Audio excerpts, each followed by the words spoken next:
How often do we see people trying to demand respect by raising their voices, asserting dominance, or forcing their way into positions of authority?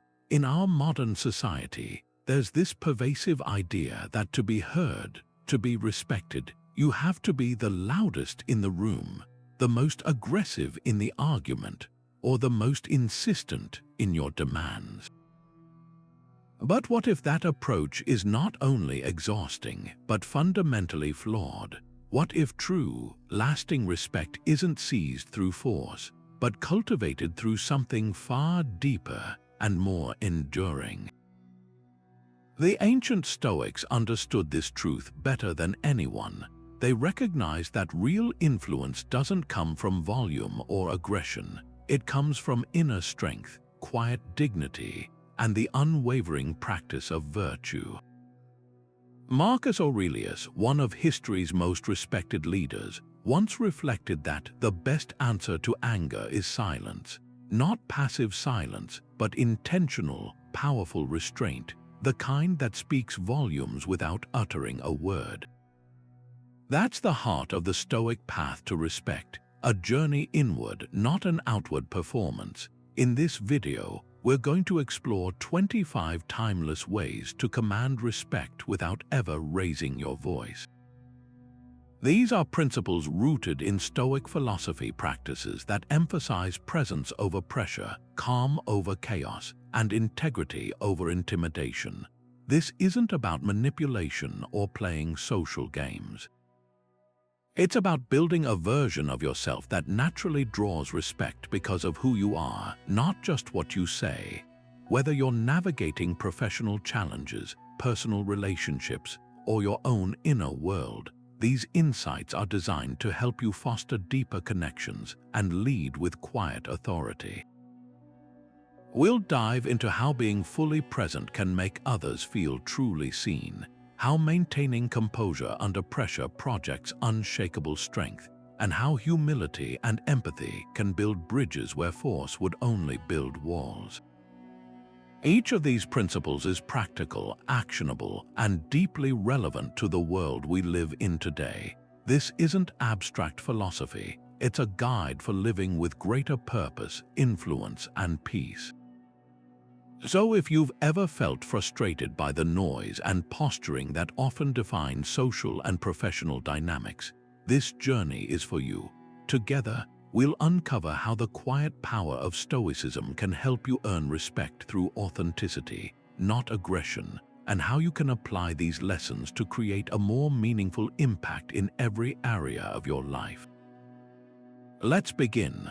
In a world of distractions, the simple act of being fully present is a rare and respected quality.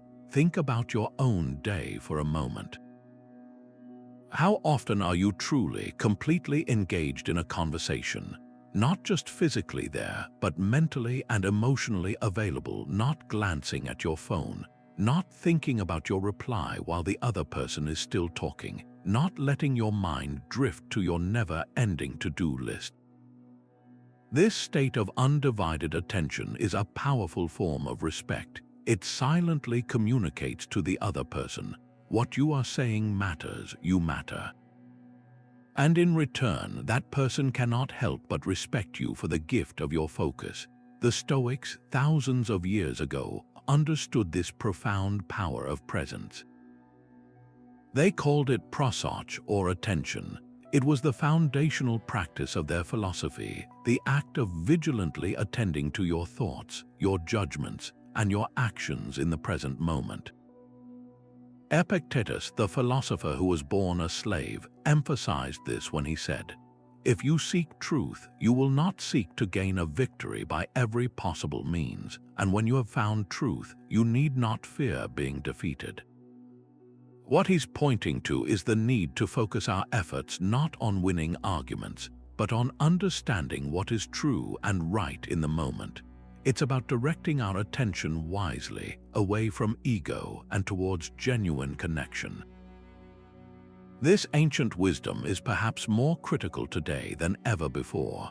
We live in an age of constant multitasking and divided attention, where our focus is pulled in a dozen different directions at once. We're praised for our ability to juggle tasks, but this comes at a steep cost to the depth of our interactions. When you give someone your full presence, you break that pattern. You create an island of genuine human connection in a sea of digital noise. Consider a difficult conversation, perhaps a performance review at work or a delicate discussion with a partner. The easy default reaction is to become defensive, to formulate your counter-argument while they speak, to protect your own position. But the Stoic approach, the path to quiet respect, is different. It's about maintaining steady eye contact, listening not just to the words but to the intent behind them, and pausing before you respond. This isn't passive, it's an active and disciplined practice. You are choosing to fully receive another person's perspective before offering your own. This builds a foundation of trust and psychological safety that shouting or posturing could never achieve. The respect you earn in that moment isn't based on your title or your volume. It's based on your undeniable character and composure. Can you recall a time when someone made you feel truly heard? Perhaps it was a teacher who listened patiently to your confused question, a friend who put their phone away when you needed to talk, or a colleague who remembered a small detail you mentioned weeks ago. That feeling of being valued is unforgettable, and it directly translates into deep respect for the person who made you feel that way. Now turn that reflection inward. How can you practice bringing that same quality of presence into your own interactions this week? It might start with a small commitment, putting your device in another room during a family dinner, or deciding that in your next meeting, your only goal is to understand, not to be understood. This is how you begin to cultivate a presence that commands respect quietly, consistently, and authentically. How do you respond when faced with chaos or criticism? Do you feel that immediate surge of heat, the quickening pulse, the urge to react defensively or lash out? It's a natural human reaction hardwired into us for survival. But in our modern world, that initial reaction rarely serves us well. In fact, how you manage that internal storm is one of the most visible indicators of your character, and it directly dictates the level of respect you command from those around you. The Stoics had a powerful term for this ideal state of mind, apatheia. Now, this isn't apathy in the way we think of it today, a sort of numb indifference.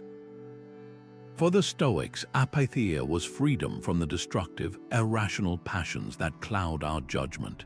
It's the cultivated ability to experience events without being emotionally hijacked by them. It's not about feeling nothing, it's about not being overcome by those feelings. This inner tranquility is the bedrock of true composure. When you can project a sense of calm stability, especially when everyone else is losing their heads, you are silently communicating immense strength and self-mastery. People are instinctively drawn to that stability. It makes you a port in the storm, someone they can rely on, and that reliability is the absolute cornerstone of deep, earned respect. Seneca, who wrote extensively on managing anger and anxiety, perfectly captured this necessity. He advised, "The mind must be given relaxation. It will rise improved and sharper after a good break."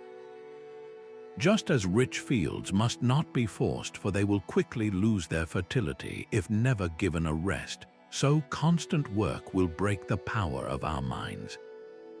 He's pointing to a profound truth here. Inner calm isn't about suppression, it's about preparation and perspective. It's the mental discipline of creating space between a triggering event and your response. That space is where your character lives. It's where you choose your action instead of being controlled by your reaction. Think about a high-pressure scenario, like a critical project suddenly falling apart hours before a deadline. Panic is contagious. If you, as a leader or a team member, succumb to that panic, your voice rising, blame starting to fly, decisions becoming rushed and frantic. You amplify the chaos. But if you take a breath, acknowledge the severity of the situation without being consumed by it, and speak in a measured, focused tone, you change the entire energy of the room. You are not ignoring the problem, you are demonstrating that it can be handled. Your calmness is a silent announcement of competence. People will look to you, not because you're the loudest, but because you are the most grounded. They will remember that you are the one who kept a clear head when it mattered most, and that memory builds a lasting reservoir of respect. Now, bring this into your own life. Cast your mind back to a recent stressful situation. Maybe it was a tense disagreement with a family member, a sudden piece of negative feedback from your boss, or a personal disappointment that sent your emotions spiraling. In that moment, what did your response look like? Did the heat of the emotion dictate your words and actions? Now, replay that same scene but with a different protagonist, a version of you who has practiced cultivating that stoic calm. Imagine pausing for just 5 seconds before speaking. Imagine acknowledging the feeling of anger or hurt without letting it speak for you. Imagine responding with a question instead of an accusation, with a focus on solution instead of blame. How would the dynamic have shifted? The outcome might have been completely different. The other person would have encountered not a reactive opponent, but a thoughtful individual. That shift doesn't just resolve conflicts more effectively, it transforms how people see you. They begin to see someone in control, someone dependable, someone worthy of their respect. This isn't about becoming emotionless. It's about making your emotions your advisors, not your masters. And that is a power that speaks more loudly than any raised voice ever could. Respect isn't demanded, it's earned through consistent action. You can talk all day about your values, your principles, your high standards, but if your behavior doesn't match your words, those words become meaningless noise. People might comply with your demands out of fear or obligation, but they will never truly respect you. Lasting respect is built silently, brick by brick, through the daily practice of aligning what you do with what you say you believe. This is a central pillar of Stoic philosophy. The Stoics were less concerned with elaborate theories and more focused on practical living. For them, philosophy wasn't a subject to be debated in a classroom.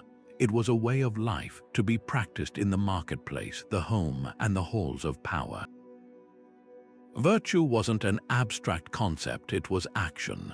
It was integrity made visible through deeds. When your actions are consistently virtuous, you inspire something far deeper than mere liking or agreement. You inspire trust and genuine admiration. People see that you are not swayed by convenience or corrupted by difficulty. They see a person of substance, and that commands a quiet, unwavering respect. Marcus Aurelius, the emperor who guided the Roman Empire through war and plague, constantly reminded himself of this duty to action.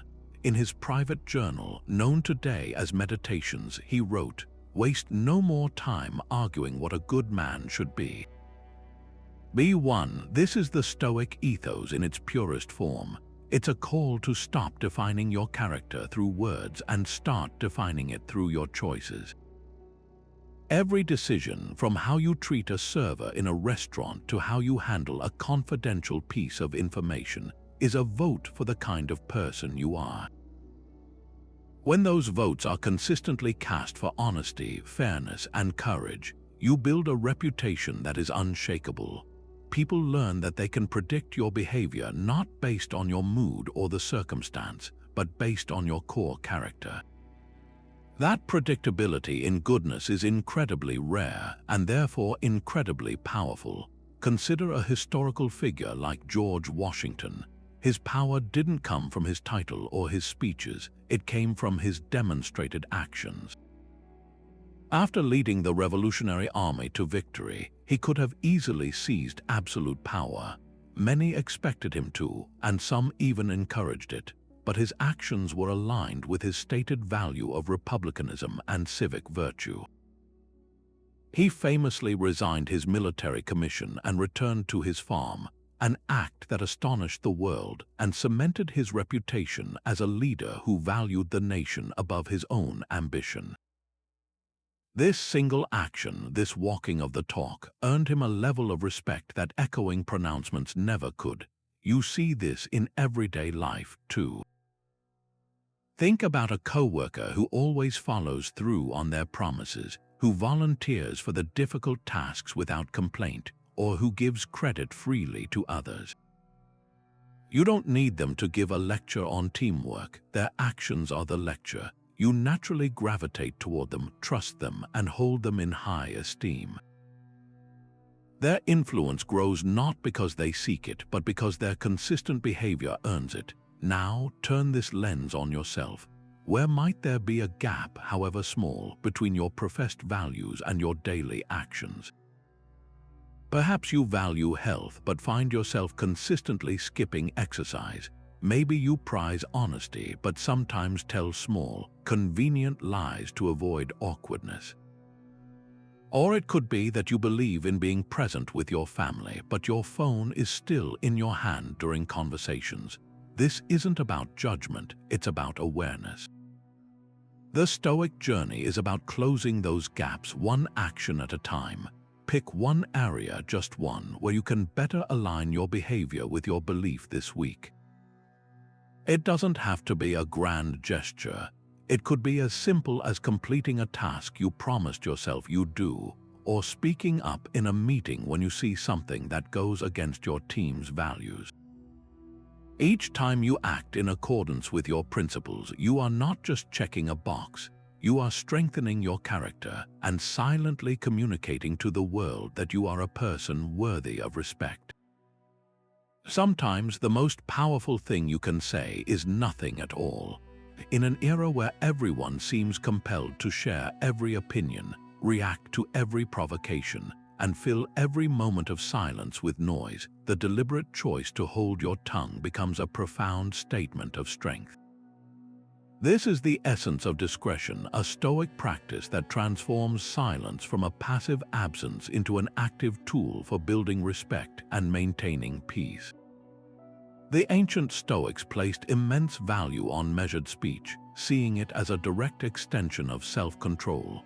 They understood that words once released cannot be taken back. A rash judgment, a piece of gossip, or a cutting remark made in anger can cause damage that lasts far longer than the momentary satisfaction of speaking out. Discretion is the vigilant gatekeeper of your speech, ensuring that what passes through serves a purpose of good, whether that purpose is to inform, to help, or to connect. It is the wisdom to know not only what to say, but more importantly, when to say nothing. Epictetus, who taught that our greatest power lies in our reasoned choice, offered clear guidance on this matter. He stated, "We have 2 ears and 1 mouth so that we can listen twice as much as we speak."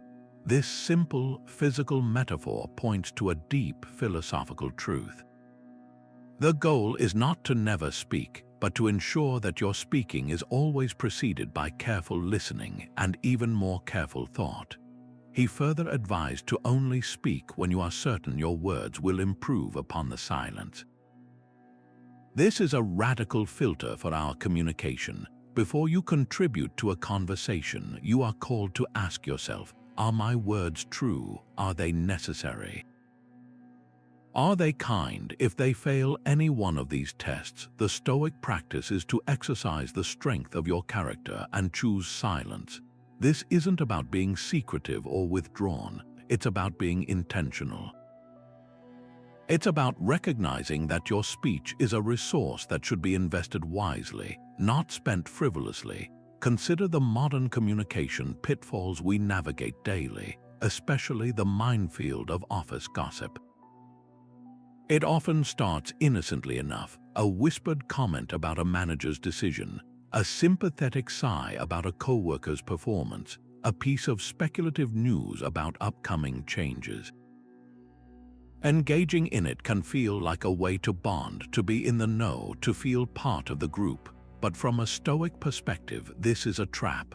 Gossip is almost never entirely true, rarely necessary, and almost never kind. It trades short-term social currency for long-term damage to your character and reputation. Now, imagine the alternative. You are in the break room, and a colleague begins critiquing someone who isn't present. The easy path is to nod along, to add your own 2 cents. The path of discretion, the path to quiet respect, is different. You might simply listen and then change the subject to a work project or a neutral topic. You might say, "I'm not sure we have the full story," and then move on. You don't need to deliver a lecture on morality. Your simple refusal to participate speaks volumes. Over time, this consistent practice builds a powerful reputation.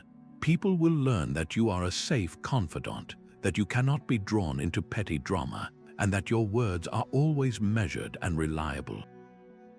They will trust you with important information and genuine concerns because they know you won't traffic in rumors. This trust is the bedrock of respect. Think back to a recent conversation you had. It could have been a heated debate online, a family discussion that grew tense, or even just a casual chat with friends. Replay that moment in your mind. Were there points where an unkind or unnecessary comment almost escaped your lips? Did you feel that urge to be right, to get a laugh at someone else's expense, or to share a piece of information that wasn't truly yours to share? Now imagine how that interaction would have unfolded if you had pressed pause, if you had exercised discretion and chosen a different response, perhaps a question to better understand, a moment of silence to let the tension dissipate, or simply a graceful exit from that part of the conversation. The outcome would likely have been more peaceful, more constructive, and would have left everyone involved, including you, feeling more respected. That is the power you hold. It's the power to de-escalate, to protect, and to elevate your interactions simply by mastering what you do not say. True strength lies in knowing what you don't know. In a culture that often celebrates unwavering confidence and expert certainty, this idea can feel counterintuitive, even risky. We're taught to project an image of having all the answers, to hide our uncertainties for fear of being seen as weak or incompetent. But the Stoics understood something profound about human nature. Nothing disarms skepticism and builds genuine respect faster than authentic humility. This isn't about self-deprecation or downplaying your abilities. Stoic humility is an honest and clear-eyed assessment of your own limitations. It's the intellectual courage to say, "I haven't figured that out yet," or "I was wrong about that." This kind of humility isn't a weakness, it's a superpower. It transforms you from someone who is merely asserting authority into someone who is genuinely pursuing truth, and in doing so, you invite others to join you in that pursuit. You become a collaborator instead of a commander, and the respect that follows is deep and enduring because it is freely given, not demanded. Seneca, in his letters, frequently championed this virtue. He wrote, "As long as you live, keep learning how to live." This simple statement is a radical embrace of lifelong humility. It acknowledges that no matter how wise or experienced we become, we are all perpetual students in the art of living. There is always more to learn, another perspective to consider, a blind spot in our own understanding. An arrogant person believes their education is complete. A humble person knows it has only just begun. This mindset is incredibly attractive. It makes you approachable. People feel safe bringing their ideas to you because they know you won't dismiss them out of hand to protect your own ego. They see that you value truth and progress over being right, and that is a quality that draws respect like a magnet. It demonstrates a security in your own character that doesn't require constant external validation. Consider a leader in a high-stakes business meeting. A critical project has hit an unexpected roadblock due to a miscalculation in the initial plan. The easy, ego-driven response is to double down on the original strategy, to blame external factors, or to quietly hope no one notices the error. The humble response, the Stoic response, is entirely different. The leader might say, "I see now that my initial approach missed a key variable. I take responsibility for that. What ideas do you all have for how we can adjust?" This is not a confession of failure. It is a demonstration of supreme confidence. It shows that the leader's primary commitment is to the success of the team, not to the protection of their own image. In that moment, they are not diminished, they are elevated. The team's respect for that leader will skyrocket because they have witnessed integrity and courage in action. They see someone more interested in solving the problem than in saving face, and they will be far more motivated to contribute their best efforts to help find a solution. This humility becomes the catalyst for collaboration, innovation, and ultimately success. Can you think of a moment in your own life when admitting you didn't have the answer or that you made a mistake actually led to a better outcome? Perhaps it was apologizing to a friend after a misunderstanding, and that apology deepening your friendship in a way that never would have happened if you'd stuck to your guns. Maybe it was asking for help on a project at work from someone with more expertise, and in doing so, not only getting a better result, but also earning that colleague's respect for your trust in their skills. These moments are powerful teachers. They show us that vulnerability, when grounded in strength, is not a liability but a bridge to deeper connection and greater achievement. Take a moment to reflect on a current challenge you're facing. Is there an area where you've been reluctant to admit a gap in your knowledge or to ask for assistance? Consider how leaning into a stance of humble curiosity might open new doors and strengthen the respect others have for you. True authority isn't about having all the answers. It's about having the wisdom to find them, even if it means acknowledging you can't do it alone. In a fast-paced world, patience is a superpower that commands respect. We live in an era that prizes instant results, rapid responses, and immediate gratification. We get frustrated when a web page takes an extra second to load. We tap our fingers impatiently in the shortest of lines, and we expect quick fixes to complex problems. In this environment of heightened urgency, the person who can remain patient stands out like a beacon of calm. Their composure is not a sign of passivity or laziness. It is a visible display of profound emotional maturity and inner strength. It communicates a powerful message. I am not ruled by external events. I can navigate delay and difficulty with grace.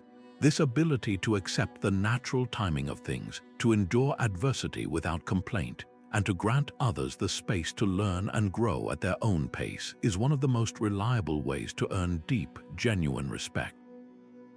The Stoic philosophers saw patience not as a passive waiting game, but as an active virtue, a form of acceptance and resilience.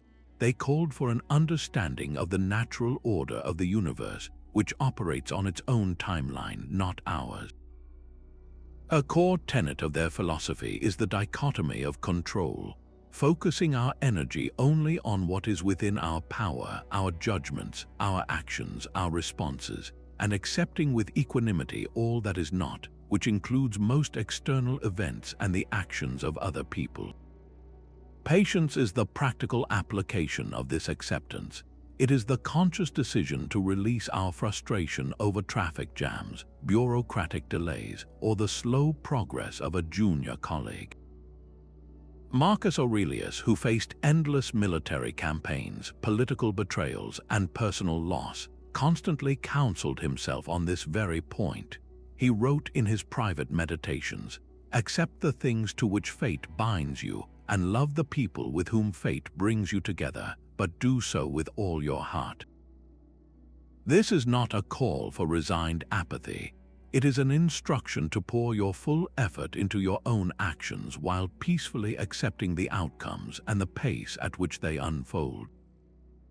By doing so, you conserve immense mental energy that others waste on agitation, and you redirect it into constructive, respectful engagement with the world as it is. Consider the practical application of this virtue in a mentoring relationship. Imagine you are tasked with training a new employee who is enthusiastic but struggles to grasp a complex software program. The impatient approach would be to sigh heavily, take over the keyboard to finish the task quickly, or make sharp comments about their pace. This might get the immediate job done, but it shatters the newcomer's confidence and creates a relationship based on fear and inadequacy. The Stoic approach, the path of patience, is entirely different. It involves taking a breath and consciously accepting that learning takes time. You explain the concept again, perhaps in a different way. You allow them to make mistakes and work through the problem, offering guidance only when they are truly stuck. Your calm, steady presence communicates belief in their potential. The respect that grows from this patience is twofold. The new employee respects you for your generosity and guidance, and you, in turn, earn the respect of everyone watching for your leadership and emotional intelligence. They see a person who builds others up rather than tearing them down, and that is a leader people will gladly follow. Now, bring this concept into the realm of everyday irritations. Think about the last time you were stuck in an unexpectedly long line at the grocery store or waiting on hold for a customer service representative. Recall the internal monologue.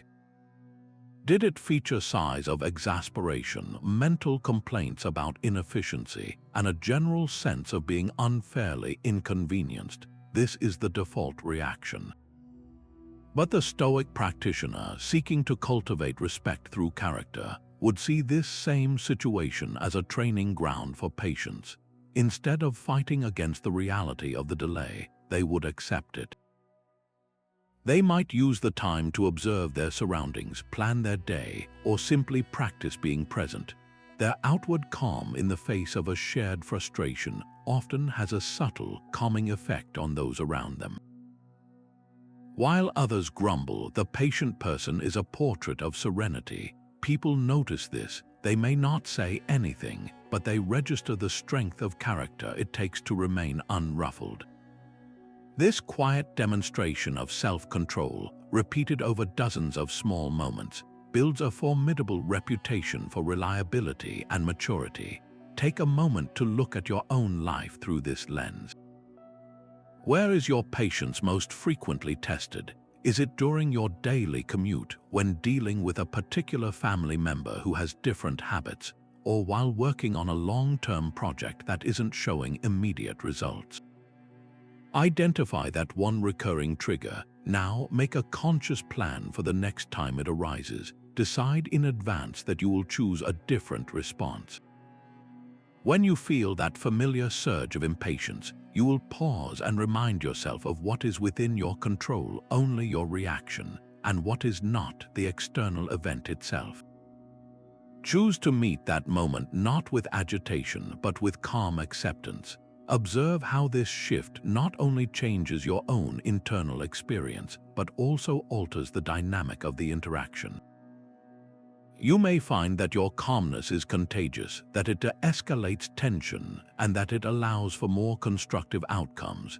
This is how patience, practiced consistently, transforms from a simple reaction into a core part of your character, quietly earning you the deep respect of everyone you encounter. People respect those they can count on, no matter the circumstances. Think about the individuals in your own life who you hold in the highest regard. Chances are they aren't the ones who are wildly successful one day and completely unreliable the next. They aren't the people whose moods dictate their integrity. The people we deeply respect are the steady ones, the predictable in the best way individuals. They are the rocks in the swirling river of life. Their behavior is consistent because it is rooted in something deeper than fleeting emotion or convenient circumstance. It is rooted in character. This unwavering reliability is not just a modern social asset, it was a core tenet of Stoic philosophy. The Stoics believed that a virtuous life was the only true good, and virtue cannot be a part-time pursuit. It is a full-time commitment. You cannot be courageous only when you feel brave, or just only when it benefits you, or temperate only when it's easy. Virtue, to have any meaning, must be consistent. It is this daily, hourly, moment-to-moment alignment between your principles and your actions that forges an ironclad reputation and earns the unshakable trust and respect of everyone around you. Epictetus, who focused intensely on the practical application of philosophy, drove this point home with characteristic clarity. He said, "First say to yourself what you would be, and then do what you have to do." This simple instruction contains a world of wisdom. It highlights the direct, unbreakable link between identity and action. You don't get to be a trustworthy person by simply declaring it. You become one by consistently doing trustworthy things. Every time you follow through on a promise, no matter how small, you are casting a vote for your own character. Every time you maintain your composure under pressure, you are strengthening your identity as a calm and capable person. This consistency is how you build a self that you can respect, and in turn, it is how you build a self that others cannot help but respect. It sends a silent, powerful message to the world. My word is my bond. My values are not for sale. You know what to expect from me because I am ruled by principle, not by whim. Consider the power of a simple, everyday promise. You tell a colleague you'll send them a report by the end of the day. It's a small thing, easily forgotten in the whirlwind of a busy afternoon. The inconsistent person might let it slide, thinking, "It's not a big deal, I'll get it to them tomorrow." But the Stoic-minded individual who understands that integrity is built brick by brick sees this tiny commitment as a sacred contract. Sending that report on time is not about the report itself, it's about honoring your word. It's a quiet demonstration of respect for the other person's time and expectations. Now imagine that behavior multiplied across every interaction, every day.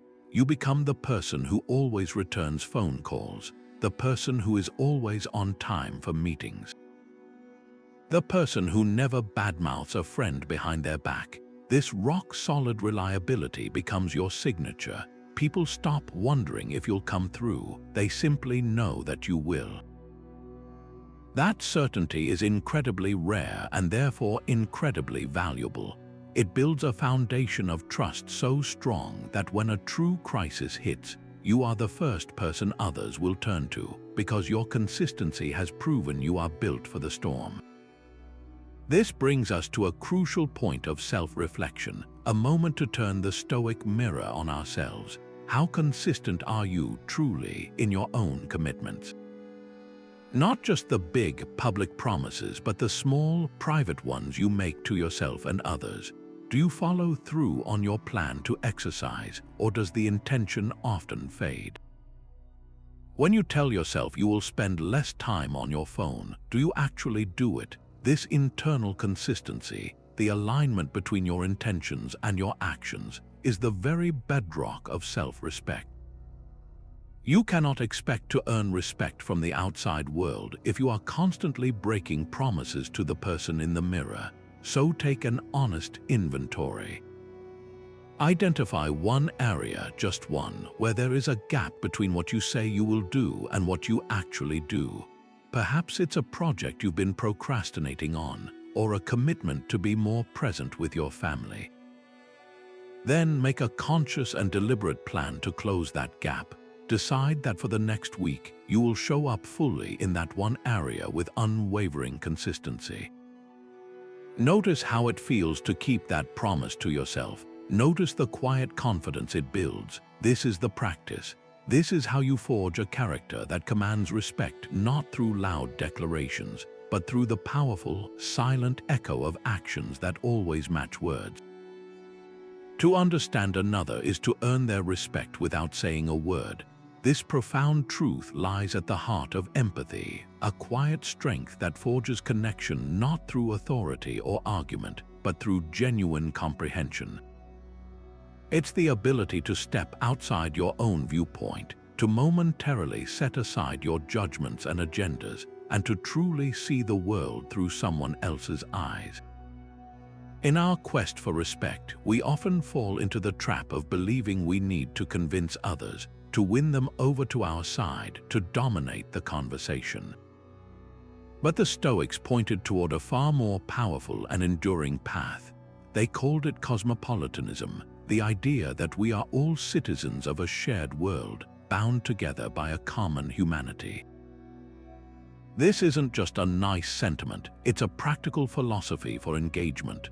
When you approach others from this perspective, you recognize that their experiences, their fears, and their hopes are as real and as valid as your own. You stop seeing them as obstacles or adversaries and start seeing them as fellow travelers. This shift in perception is the very essence of empathetic engagement, and it disarms conflict and builds bridges of respect in a way that force or volume never could. Marcus Aurelius, despite the immense power he wielded as a Roman emperor, constantly reminded himself of this duty to understand others. He wrote in his private meditations, "When people injure you, ask yourself what good or harm they thought would come of it." If you understand that, you'll feel sympathy rather than outrage or anger. This is Stoic empathy in action. It's not about agreeing with the person who wrongs you.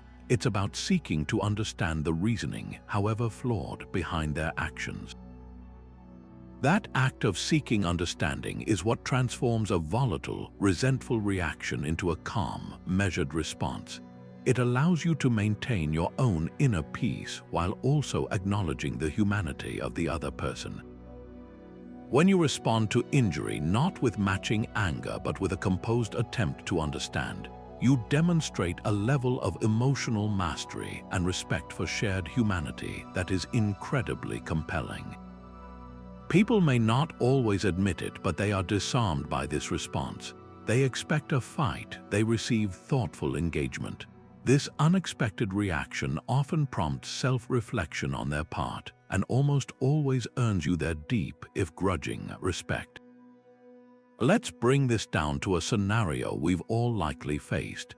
Imagine a colleague at work seems consistently negative, shooting down new ideas in meetings with a cynical attitude. The easy, default reaction is to label them a pessimist, to get frustrated, to maybe even complain about them to others. This creates an us vs. them dynamic that erodes any chance of respect or collaboration. Now apply the Stoic lens of empathy. Instead of reacting to their behavior, you choose to understand it. You schedule a casual coffee chat not to confront them, but to listen. You ask open-ended questions. "I've noticed you often have concerns about the proposals in our meetings. I'm genuinely interested in your perspective. What do you think we might be missing?" As you listen without judgment, you might learn that this person has been with the company for 15 years and has seen dozens of similar initiatives fail due to poor planning, wasting immense resources. Their cynicism isn't a personality flaw, it's a protective mechanism born from experience and a desire to prevent wasted effort. In that moment of understanding, your entire perception shifts. You no longer see an obstacle, you see a valuable repository of institutional knowledge.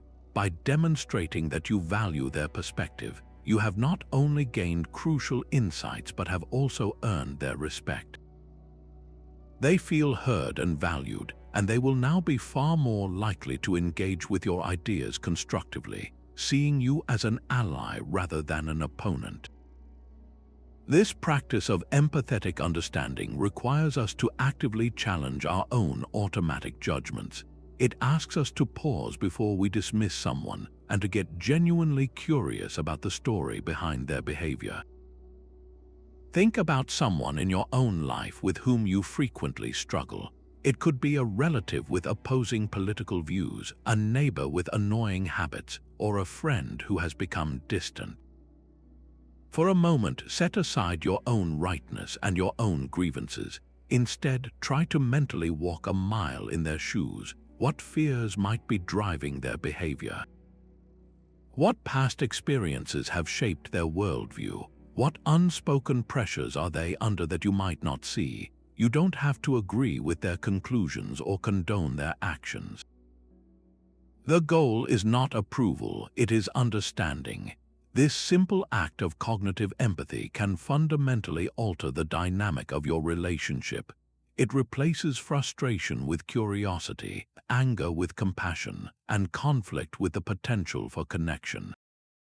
When you approach someone from this place of seeking to understand, you extend a silent form of respect that is often reciprocated, opening the door to a more respectful and productive relationship, even amidst disagreement.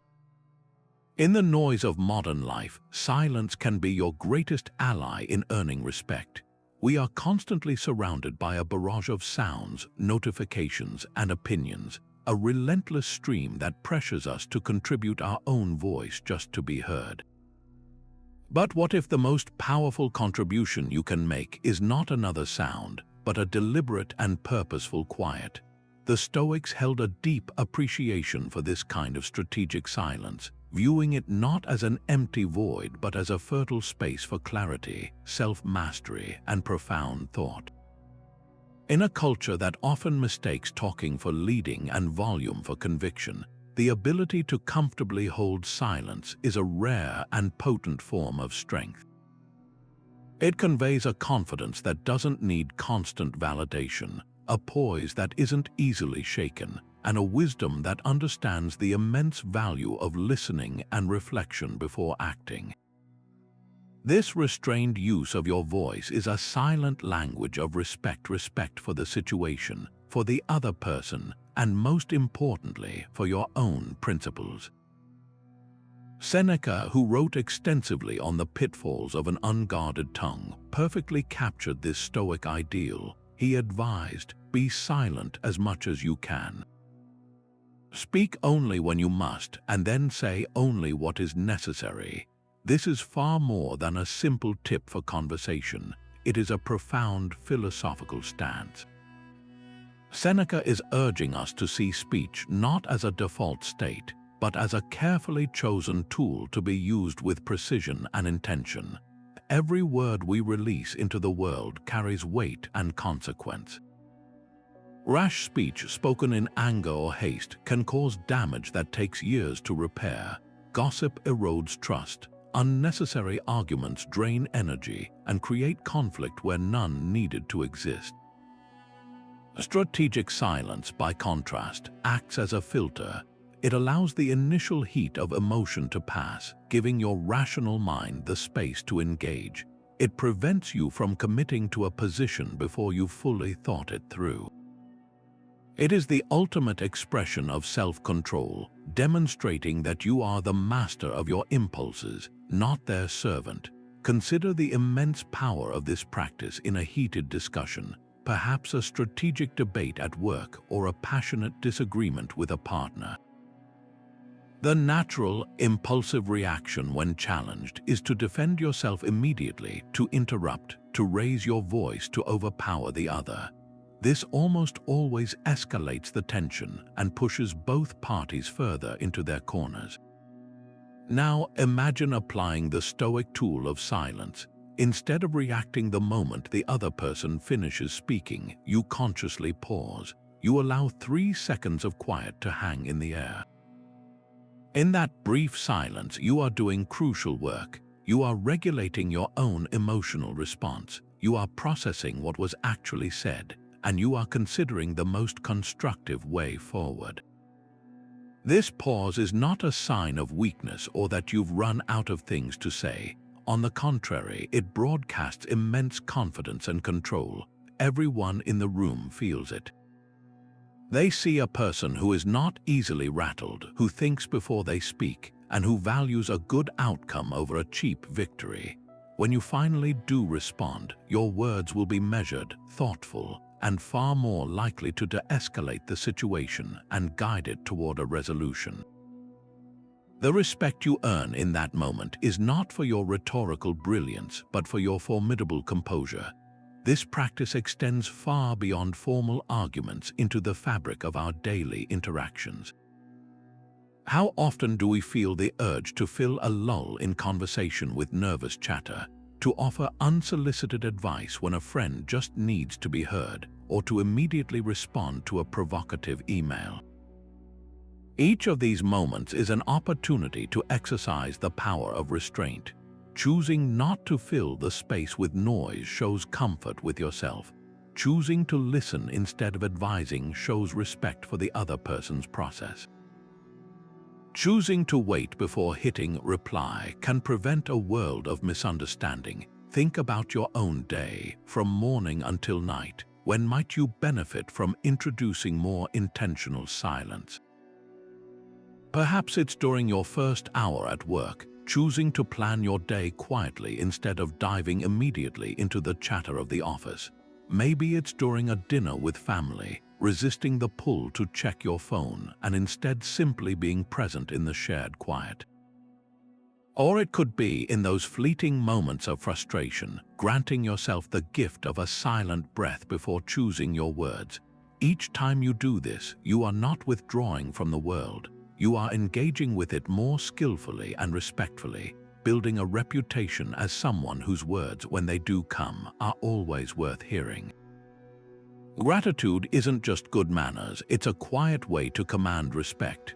While saying thank you is often seen as a simple social courtesy, from a Stoic perspective, it is something far more profound. A disciplined practice that reshapes your perception of the world and, in turn, how the world perceives you. It is a conscious redirecting of your attention away from what you lack and toward the abundance that already exists, whether in people, opportunities, or simple daily comforts. This shift in focus is not about naive positivity, it is a form of practical wisdom.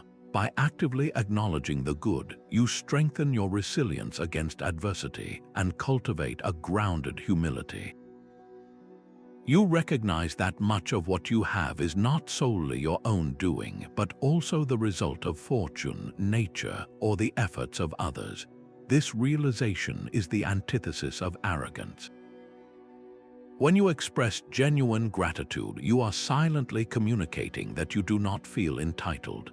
You see the contributions of others, you value them, and you are secure enough to acknowledge that you are not entirely self-made. This combination of positivity and humility is magnetic. It doesn't demand respect, it naturally attracts it because people feel seen and valued in your presence. The Stoics, despite their reputation for sternness, were ardent practitioners of gratitude. They saw it as a fundamental part of living in accordance with nature and accepting the gifts of providence. Marcus Aurelius began his meditations not with a list of conquests or complaints, but with a detailed chapter of gratitude. He methodically thanked everyone from his grandfather and father to his teachers and even the gods, acknowledging the specific virtues and lessons he learned from each one. He wrote, "When you arise in the morning, think of what a precious privilege it is to be alive, to breathe, to think, to enjoy, to love." This wasn't a feel-good exercise, it was a philosophical ritual. It was his way of grounding himself in reality before facing the immense pressures of leading an empire. By starting his day by enumerating what was good and who had helped him, he fortified his mind against the temptations of vanity, self-pity, and anger. He reminded himself of his interconnectedness with others and his dependence on a larger whole.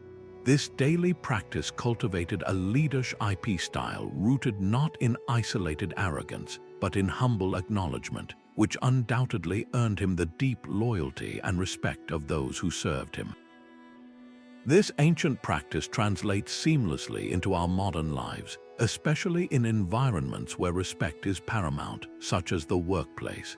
Imagine a team working late to meet a difficult deadline. The project manager who simply expects this effort as part of the job may get the work done, but will likely foster resentment and burnout. Contrast this with a leader who practices Stoic gratitude. This person makes a point of sincerely thanking each team member, not with a generic group email, but with specific personal acknowledgement. Sarah, thank you for your incredible focus on the data analysis. Your precision saved us hours. David, I appreciate you staying to troubleshoot the software glitch. Your patience made all the difference. This kind of gratitude does several powerful things at once. It validates the individual's unique contribution, making them feel truly seen. It reinforces positive and collaborative behaviors, encouraging more of the same in the future.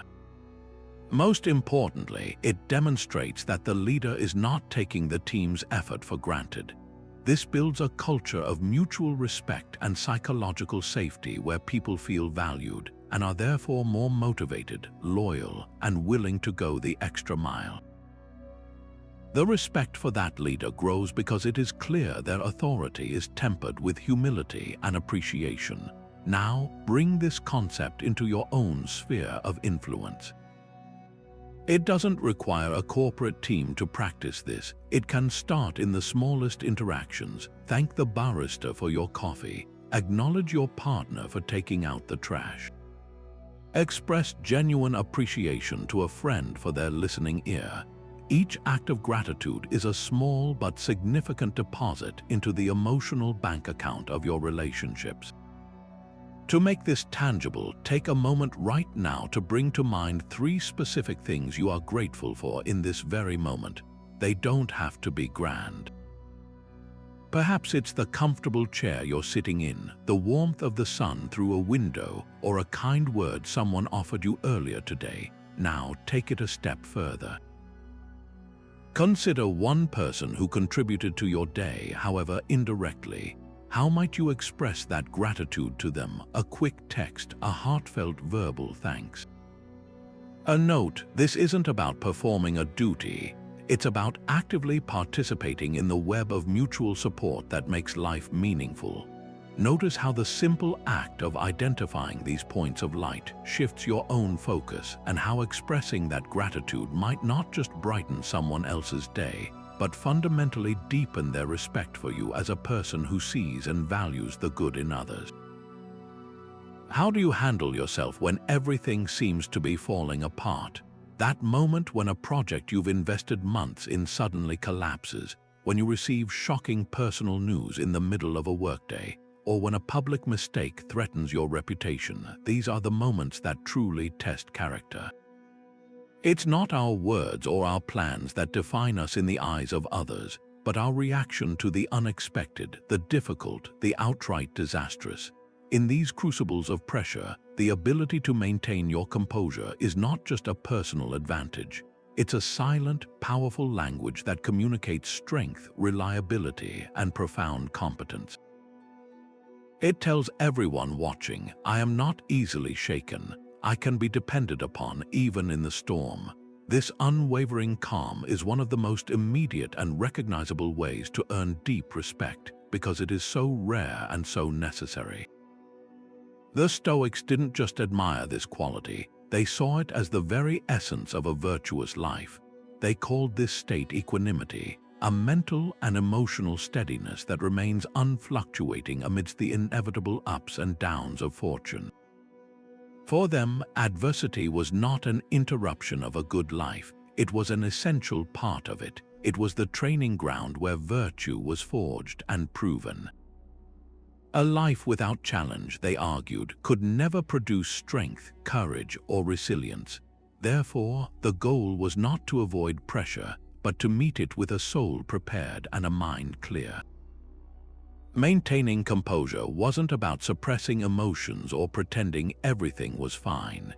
It was about the disciplined practice of returning to a center of calm, of consciously choosing your response rather than being hijacked by panic or fear. This ability to stand firm when everything is in flux is perhaps the ultimate mark of character, and it naturally attracts respect because it provides a pillar of stability that others can lean on in their own moments of uncertainty. Seneca, who faced exile, chronic illness, and ultimately a death sentence from his own student, the Emperor Nero, wrote extensively on this very subject. He counseled, "A gem cannot be polished without friction, nor a man perfected without trials." With this simple analogy, he reframes our entire relationship with difficulty. The pressure, the friction, the heat, these are not enemies to be avoided, but essential forces that smooth our rough edges and reveal our true strength and brilliance. He further advised that we should anticipate challenges mentally, not with anxiety, but with a calm readiness, by rehearsing potential difficulties in our minds, a practice the Stoics called premeditatio malorum, or the premeditation of evils. We rob them of their power to surprise and destabilize us. When a crisis then actually occurs, it feels familiar. It's a scenario we've already navigated in our thoughts, and so we can meet it not with a panicked flinch, but with a steady, practiced response. This philosophical preparation is what allows for that remarkable composure that others find so impressive and reassuring. Consider the powerful example of a leader in the midst of a corporate crisis.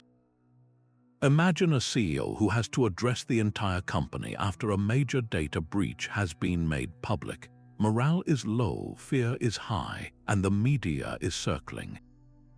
The leader who walks onto that stage with a visibly furrowed brow, a trembling voice, and a message of vague panic will only amplify the anxiety in the room.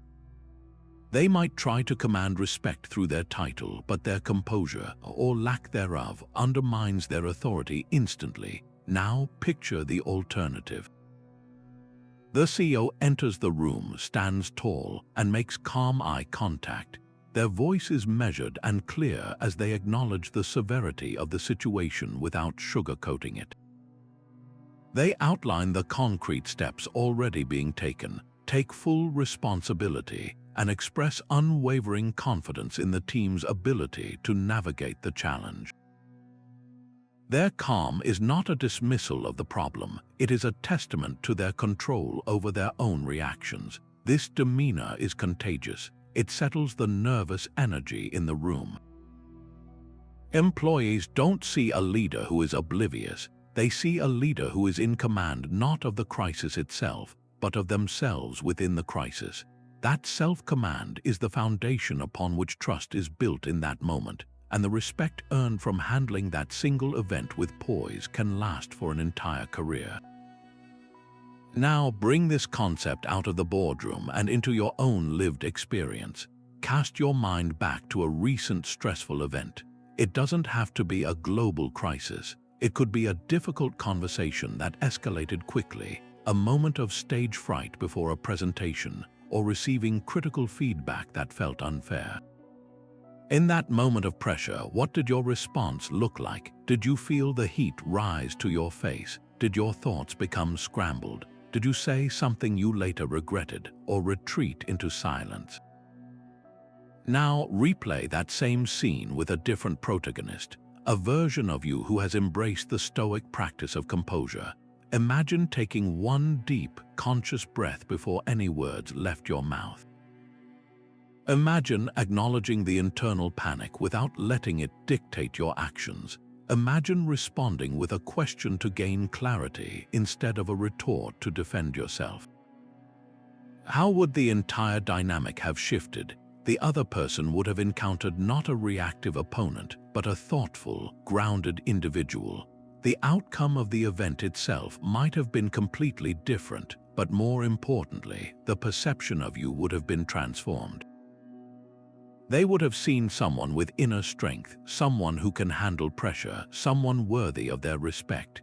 This is the power you hold, the power to choose your posture in the face of pressure, and in doing so, silently command the respect of everyone in the room.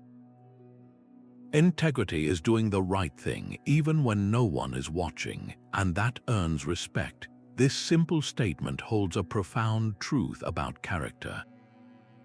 It's easy to be virtuous when others are observing, when there's a reward on the line or a punishment to avoid.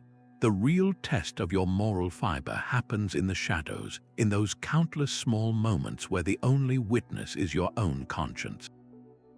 It's in these moments that you build the unshakable foundation of a respectable character. The Stoics didn't see integrity as just one virtue among many. They saw it as the very bedrock upon which all other virtues are built. For them, to live with integrity was to live in accordance with nature and reason, to have your inner world and your outer actions in perfect, harmonious alignment. This consistency between what you believe and what you do is the most powerful and silent communicator of who you truly are.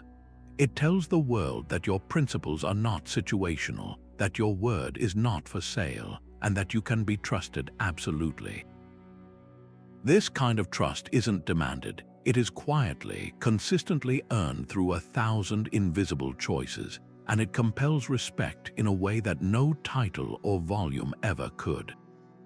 Marcus Aurelius, a man who wielded ultimate power, constantly reminded himself of this duty to inner truthfulness. In his private writings, he counseled himself, "If it is not right, do not do it. If it is not true, do not say it." This deceptively simple instruction cuts to the heart of Stoic integrity. It's a filter for every action and every word. Before you act, you pause and ask, "Is this right?"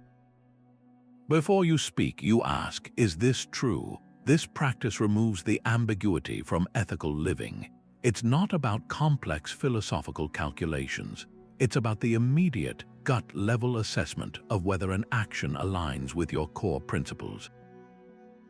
When you make this your daily habit, you begin to weave a life of remarkable consistency. People sense this alignment. They may not be able to articulate it, but they feel they are in the presence of someone whose yes means yes and whose no means no. This reliability in character becomes your most valuable currency in any relationship, whether personal or professional, because it provides a safe and predictable foundation for everyone around you. Consider the power of a seemingly insignificant action, like a cashier handing you too much change by mistake. In that split second, a calculation happens. The easy path, the one that offers a small, immediate gain, is to pocket the money and walk away. No one would know, but the person of integrity runs that action through Marcus Aurelius's filter. Is this right? The answer is clear. The right thing is to return what isn't yours, so you hand back the extra bills. This isn't about the money. It's about the message you send to yourself and the silent message you send to the cashier. You reaffirm your own identity as an honest person. You also show the cashier a glimpse of unexpected honor, which might just restore their faith in people on a difficult day. This small act deposits a coin in the vast bank of your reputation. Now, magnify this principle to a more complex scenario, like realizing you made a significant error in a report that has already been sent to a client. The mistake might never be discovered, or it could be easily blamed on a vague system glitch. The path of least resistance is to stay quiet. The path of integrity, however, is to immediately inform your manager, outline the error, and present a plan to correct it with the client. This requires swallowing your pride and facing potential short-term discomfort, but the long-term gain is immense. Your manager sees someone who is more committed to truth and quality than to protecting their own ego. That single act of courageous honesty builds more trust and respect than a year of flawless but silent work ever could. It proves your character is reliable, especially under pressure. This commitment to integrity extends beyond grand gestures into the very fabric of your daily communication. It means avoiding those little white lies we tell to get out of social obligations or to make ourselves look slightly better in a story. It means giving honest feedback to a friend when they ask for it, delivered with kindness but without dilution. It means keeping a promise you made to yourself, like going for that run even when you're tired because you said you would. Each time you choose the path of integrity, you are performing a repetition for your character muscle, making it stronger and more automatic. The cumulative effect of these choices is a life of profound inner peace, because you never have to juggle different stories or hide parts of yourself. You are the same person in the boardroom, at the family dinner table, and when you are utterly alone. This wholeness is perceptible. It puts others at ease and commands a deep, quiet respect that is impervious to changing circumstances or opinions. Take a moment to turn this lens inward on your own life. Where might there be a tiny crack in your wall of integrity? It doesn't have to be a major ethical breach. Perhaps it's consistently arriving 5 minutes late to meetings, which is a silent way of saying your time is more valuable than others. Maybe it's exaggerating your role in a successful project when telling the story to friends. Or it could be silently accepting credit for an idea that wasn't entirely your own. Identify one small, specific area where you can practice greater alignment between your values and your actions today. It could be as simple as completing a task you've been putting off because you promised yourself you would, or apologizing for a minor harsh word spoken yesterday. This conscious act of closing the gap, however small, is how you build a reputation not on what you say, but on who you are when you think no one is looking. That is the foundation of respect that cannot be shaken. When problems arise, do you instinctively look for someone to blame or a way to solve it?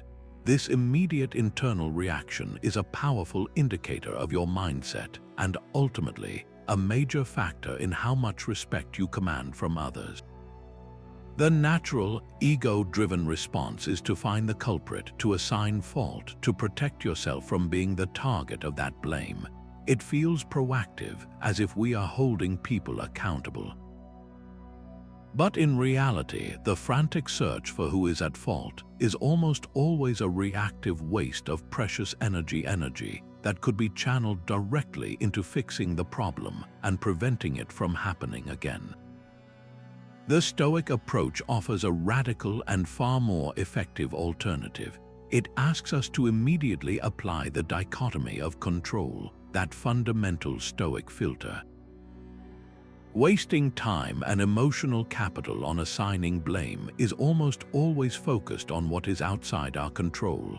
Other people's past actions, their intentions, their mistakes.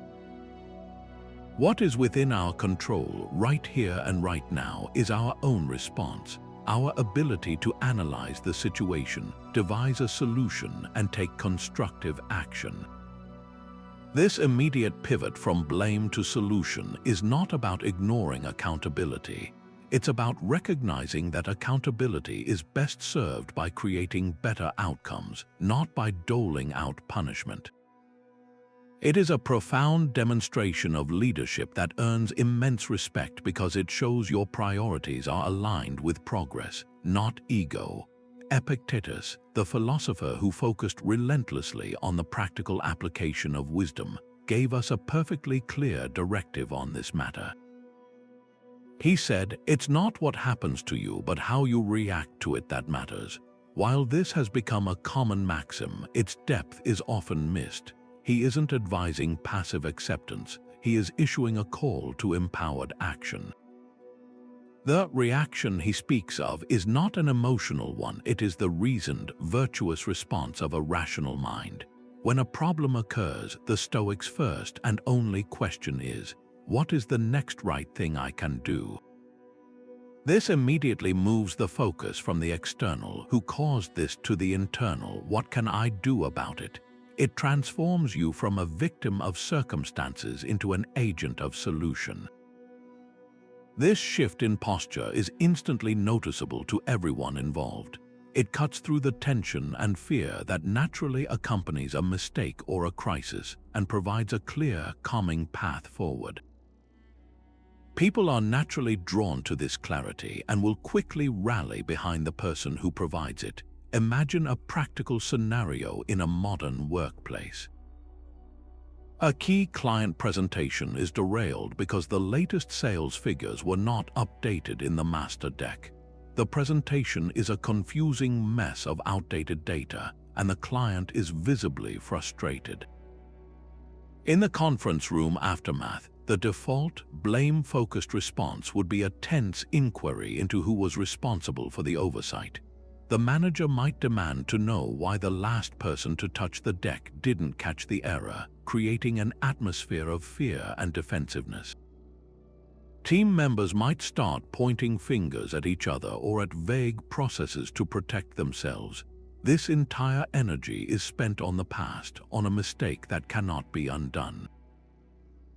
Now replay that same scene with a stoic, solution-focused leader. This manager acknowledges the client's frustration and apologizes for the error without immediately launching into a blame game. Then they immediately pivot the team's energy. They say, "Okay, the why is important for later, but right now our focus is on fixing this. Let's get the correct data pulled together immediately. Sarah, can you coordinate with finance? David, can you rebuild the slides? I will call the client personally to apologize and schedule a follow-up meeting for this afternoon." Notice what happens. The energy in the room instantly shifts from panicked and defensive to focused and collaborative. The team has a clear, actionable path. They feel directed, not accused. The manager, by taking control of the response rather than the inquisition, has demonstrated true leadership. The respect the team has for that manager will grow exponentially because they have proven themselves to be a steady hand on the wheel during a storm, more interested in righting the ship than in flogging the crew. This principle extends far beyond the office and into the fabric of our personal lives. Think about a common household problem, like a significant misunderstanding that leads to a heated argument with your partner. The blame-focused approach is to litigate the past. You always or you never. This traps both people in a cycle of defensiveness and past grievances. The solution-focused approach, inspired by Stoic thought, is to acknowledge the hurt but then actively pivot the conversation toward the future. It sounds like, "I'm feeling hurt by what happened, and I know you are too." Rather than figuring out who is more at fault, can we talk about what we both need to feel heard and how we can avoid this misunderstanding next time? This reframes the conflict from a battle to be won into a problem to be solved together. It requires humility and emotional maturity, but it transforms the dynamic and builds profound mutual respect. Now bring this concept into your own recent experience. Cast your mind back to a problem that occurred in the last week or so. It could be something at work, at home, or even within your own personal goals. When that problem surfaced, where did your mind go first? Did it immediately start searching for the cause in someone else's actions, or even in your own self-recrimination? Now reimagine that scenario. What if your very first thought had been, "Okay, this is the current reality. What is the very next step I can take to make this better?" How would that single shift in perspective have changed your emotional state? How would it have changed your actions? And perhaps most importantly, how would it have changed the perceptions of the people around you? Choosing solutions over blame is one of the most powerful and silent ways to communicate that you are a person of action, clarity, and leadership. It shows that your focus is on building a better future rather than punishing the past, and that is a quality that commands unwavering respect. The most respected people are often the best listeners. In a world that constantly encourages us to broadcast our opinions, promote our achievements, and assert our presence, the simple, profound act of closing our mouths and opening our ears becomes a revolutionary act of strength. This isn't about being quiet because you have nothing to say. It's about choosing silence because you recognize you have so much to learn. The Stoics placed immense value on this practice, seeing it not as a passive state but as an active discipline, a way to cultivate wisdom, exercise humility, and forge genuine human connection. When you truly listen, you are doing far more than just processing words. You are offering someone the gift of your full attention. You are validating their experience, and you are silently communicating that their thoughts hold value. This generous act builds a foundation of respect that is both deep and durable because it is given freely, not demanded forcefully. Seneca, in his letters, offered timeless advice that cuts to the heart of this principle.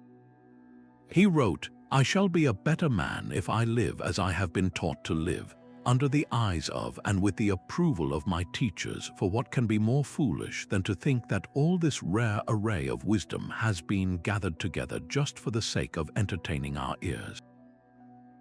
With this, he points to a crucial distinction. The purpose of listening is not to be entertained or to simply wait for your turn to talk. The purpose is to be changed, to be improved, to allow the wisdom of others to reshape your own understanding. The Stoic approach to conversation is not a battle to be won, but a field to be cultivated. It requires tamping down the ego's frantic urge to be heard, and instead nurturing a genuine curiosity about the world and the people in it. By listening to understand rather than to rebut, you transform every interaction from a potential conflict into an opportunity for growth. This posture of a lifelong student, always ready to learn, is inherently respectable because it demonstrates a security in oneself that doesn't require constant external validation. Consider the practical power of this in a typical workplace meeting. The common dynamic is often a polite war of attrition, everyone waiting for the slightest pause to jump in with their own idea, subtly competing for airtime to demonstrate their value and expertise. Now imagine applying the Stoic discipline of listening. Instead of mentally drafting your counterpoint while a colleague is still speaking, you commit to fully absorbing their perspective. You make eye contact, you nod to show comprehension, you resist the urge to interrupt. When they finish, you might even pause for a moment of silence, demonstrating that their words are being considered before you respond. Your response when it comes is not a dismissal but an engagement. You might say, "Thank you for outlining that. It gives me a much clearer picture."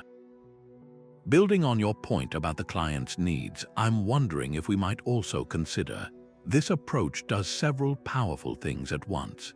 It makes your colleague feel genuinely heard and respected, which fosters loyalty and collaboration. It also ensures you are responding to the actual idea presented, not a strawman you built while half listening, leading to more effective problem solving. Most importantly, it establishes your own credibility not through the volume of your speech, but through the demonstrated quality of your thought. People quickly learn that when you finally do speak, your words are measured, insightful, and considerate of multiple perspectives, a combination that commands far more respect than the person who simply talks the longest or the loudest. This week, make a conscious choice to experiment with this Stoic practice of deep listening. In your very next conversation, whether with a partner, a child, a friend, or a coworker, set yourself a simple goal. Your only job is to understand their point of view completely before you even think about your own. Notice the almost magnetic pull of your own ego, trying to steer the conversation back to your experiences, your opinions, your stories. Gently guide your focus back to the other person. Ask open-ended questions that encourage them to elaborate. Pay attention not just to their words, but to their body language and tone. After the conversation, take a moment to reflect. How did this shift in approach change the dynamic? Did the other person become more open? Did you learn something unexpected? Did you feel a different, perhaps deeper, sense of connection? you will likely find that by relinquishing the need to dominate the conversation, you gained something far more valuable: insight, connection, and a quiet, respectful authority that speaking never could have achieved. Small minds discuss people, great minds discuss ideas and earn respect. This timeless observation cuts to the heart of a profound Stoic practice: the conscious decision to rise above petty grievances and trivial distractions. In our daily lives, we are constantly presented with minor irritations: the coworker who consistently takes the last cup of coffee without making a new pot, the neighbor whose trash can slightly encroaches on our driveway, the casual, offhand criticism from someone online. Our ego, ever vigilant and often fragile, wants to latch onto these slights, to dissect them, to complain about them, and to seek some form of retribution or acknowledgement. But the Stoics offer a different path, one of immense inner freedom and unshakable respectability. They advise us to see these petty annoyances for what they truly are: inconsequential distractions that drain our precious mental and emotional energy that could be invested in pursuing our true purpose and meaningful goals. By choosing to overlook these minor offenses, you are not displaying weakness. You are demonstrating a powerful form of strength and maturity. You are silently communicating that your focus is on a higher plane, on objectives that truly matter, and that you cannot be easily derailed by life's inevitable trivialities. This elevated focus doesn't go unnoticed. It projects a stature that naturally commands respect, as people see in you a person who is governed by principle, not by petty reaction. Marcus Aurelius, who was constantly surrounded by the petty politics and endless dramas of the imperial court, had to practice this discipline daily. He counseled himself in his meditations with this powerful reminder: you always own the option of having no opinion. There is no compulsion to have any opinion about this thing before you, and you need not disturb your peace of mind at all. Things in themselves have no power to form our judgments. This is the ultimate Stoic tool for defeating pettiness. Aurelius is telling us that we have a choice. When a minor irritation occurs, we can choose not to form a negative judgment about it. We can simply observe it as a neutral event, a thing that has happened, and decide that it is not worthy of our attention or emotional investment. By refusing to be disturbed, we conserve an enormous amount of energy. We protect our inner peace, our ataraxia, which the Stoics saw as the highest good. This conserved energy is then free to be channeled into virtuous action, creative pursuits, and deep, meaningful work that actually moves the needle in our lives and the lives of others.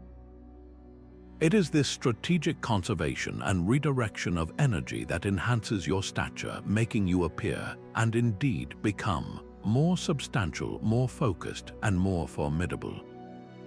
Consider a practical, everyday scenario. Imagine you've just delivered a presentation at work that you poured your heart into. It was well researched, clearly delivered, and generally well received.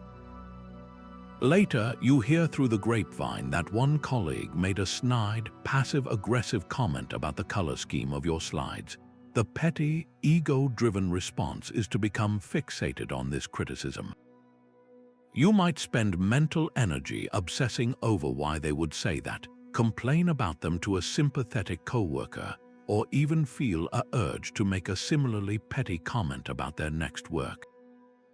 This entire cycle is a massive drain on your focus and emotional well-being. Now apply the Stoic response. You hear the comment and immediately employ the wisdom of Marcus Aurelius. You choose to have no opinion on it. You recognize it for what it is: a trivial distraction, utterly irrelevant to the substance and success of your presentation. You consciously decide not to let it disturb your peace of mind. You do not engage with the gossip, you do not confront the colleague, and you certainly do not alter your future behavior based on such inconsequential feedback. Instead, you keep your focus squarely on your larger objectives, delivering quality work and contributing value to your team. The people around you will witness this graceful dismissal of pettiness. They will see someone who is confident enough in their own work to be unaffected by minor snipes, someone who cannot be easily knocked off course. This demonstration of emotional maturity and single-minded focus earns you a deep, quiet respect that any dramatic reaction never could. Now turn this lens onto your own life. What is the one petty issue that consistently hooks your attention and drains your energy? It might be an ongoing, low-level feud with a neighbor over a parking space. It could be the habit of refreshing a social media thread to see if someone has responded to your comment in an argument that, in the grand scheme of your life, means nothing.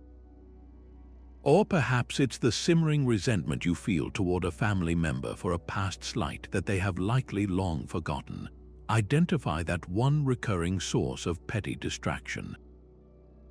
Now make a conscious, deliberate choice today to completely let it go. Not to suppress it, but to truly release it. See it for the small, insignificant thing it is in the vast landscape of your life and goals.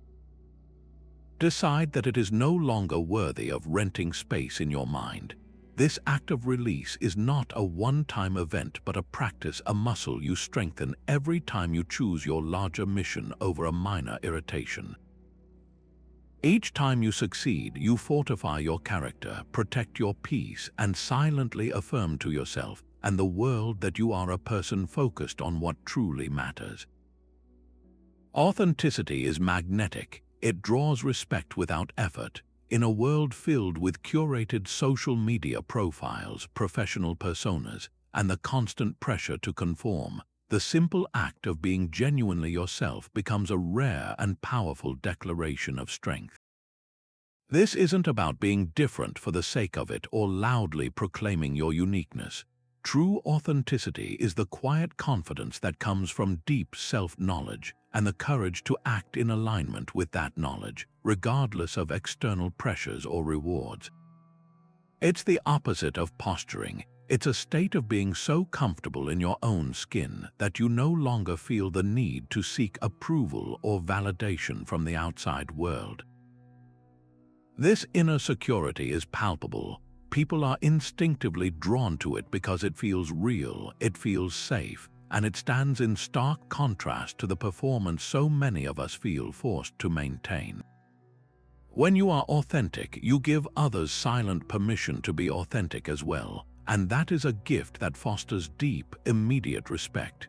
The Stoic path to this powerful state begins with a fundamental command: know thyself.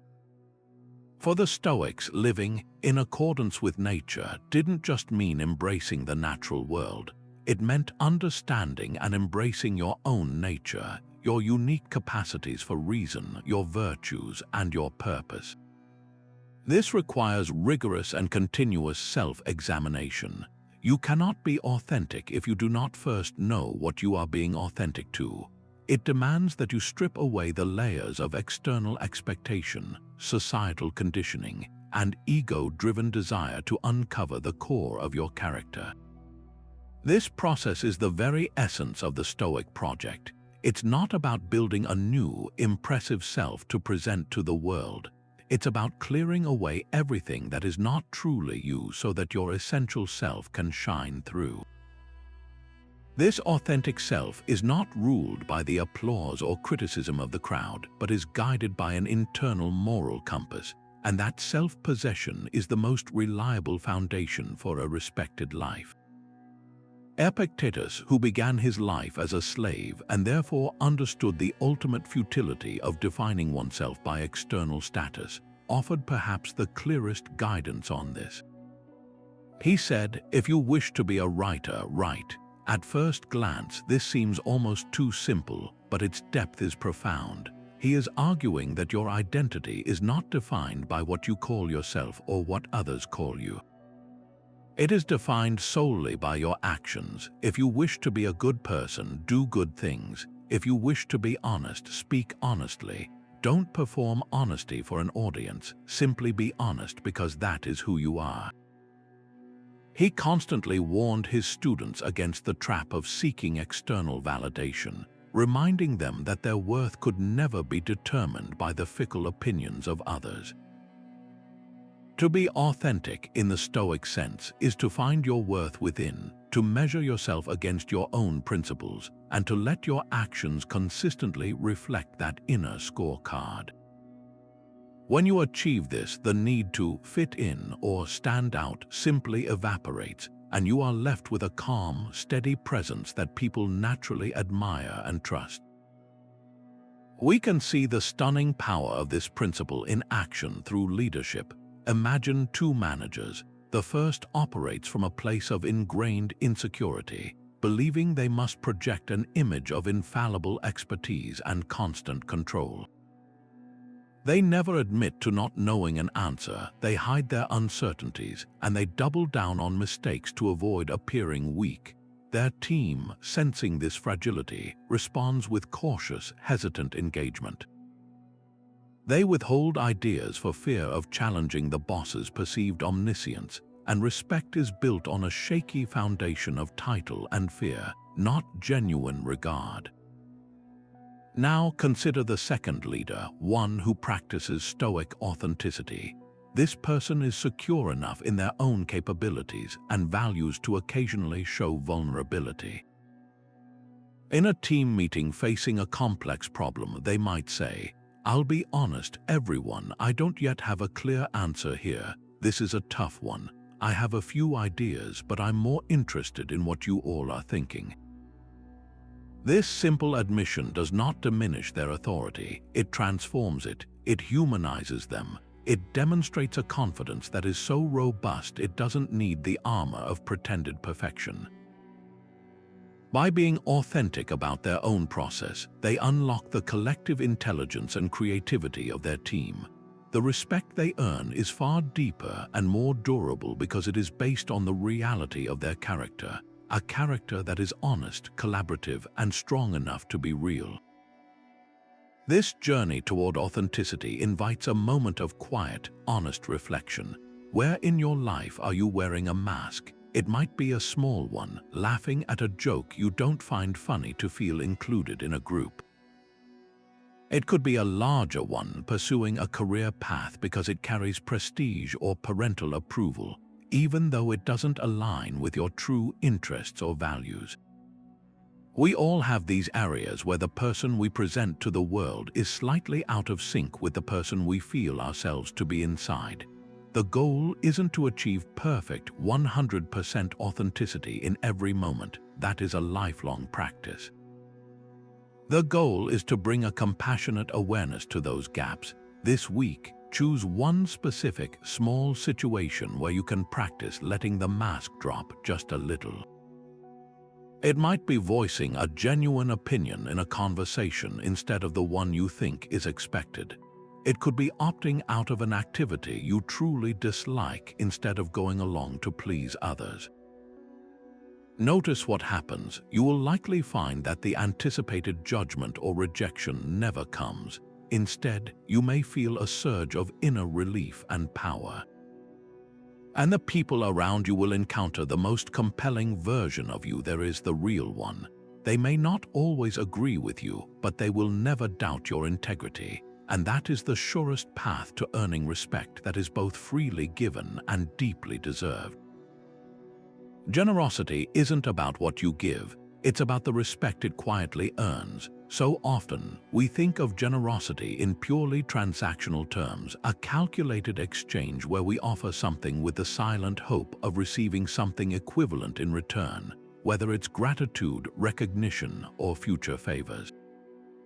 But from a Stoic perspective, this kind of conditional giving completely misses the point. True generosity is an expression of virtue, a fundamental duty we have as members of a shared human community. It is the practice of offering your time, your resources, or your support with no strings attached, not because the recipient deserves it or because you will gain from it, but simply because it is the right thing to do. This selfless act is one of the most powerful and understated ways to build lasting respect. When you give without expectation, you silently communicate that your value system is rooted in something deeper than personal gain.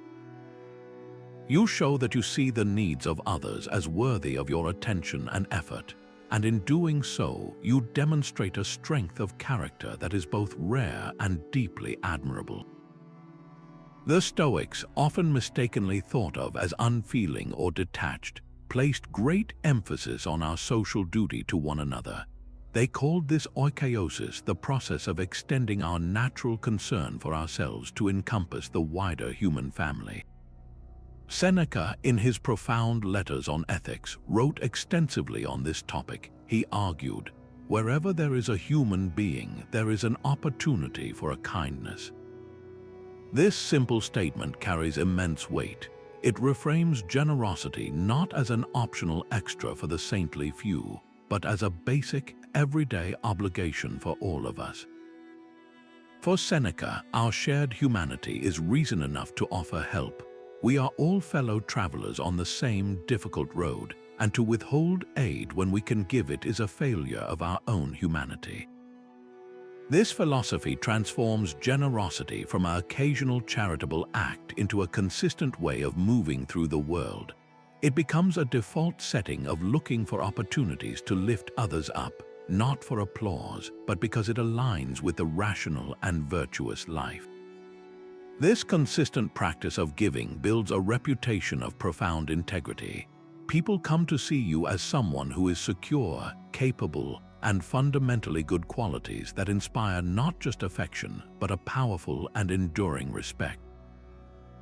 We can see this principle come to life in countless everyday scenarios. Consider mentoring a junior colleague who is struggling to find their footing. The transactional approach might involve offering tips with the unspoken expectation that this junior will now owe you one, becoming a loyal ally in future office politics. The Stoic approach is entirely different. You offer your guidance simply because you have knowledge that can alleviate their struggle and help them succeed.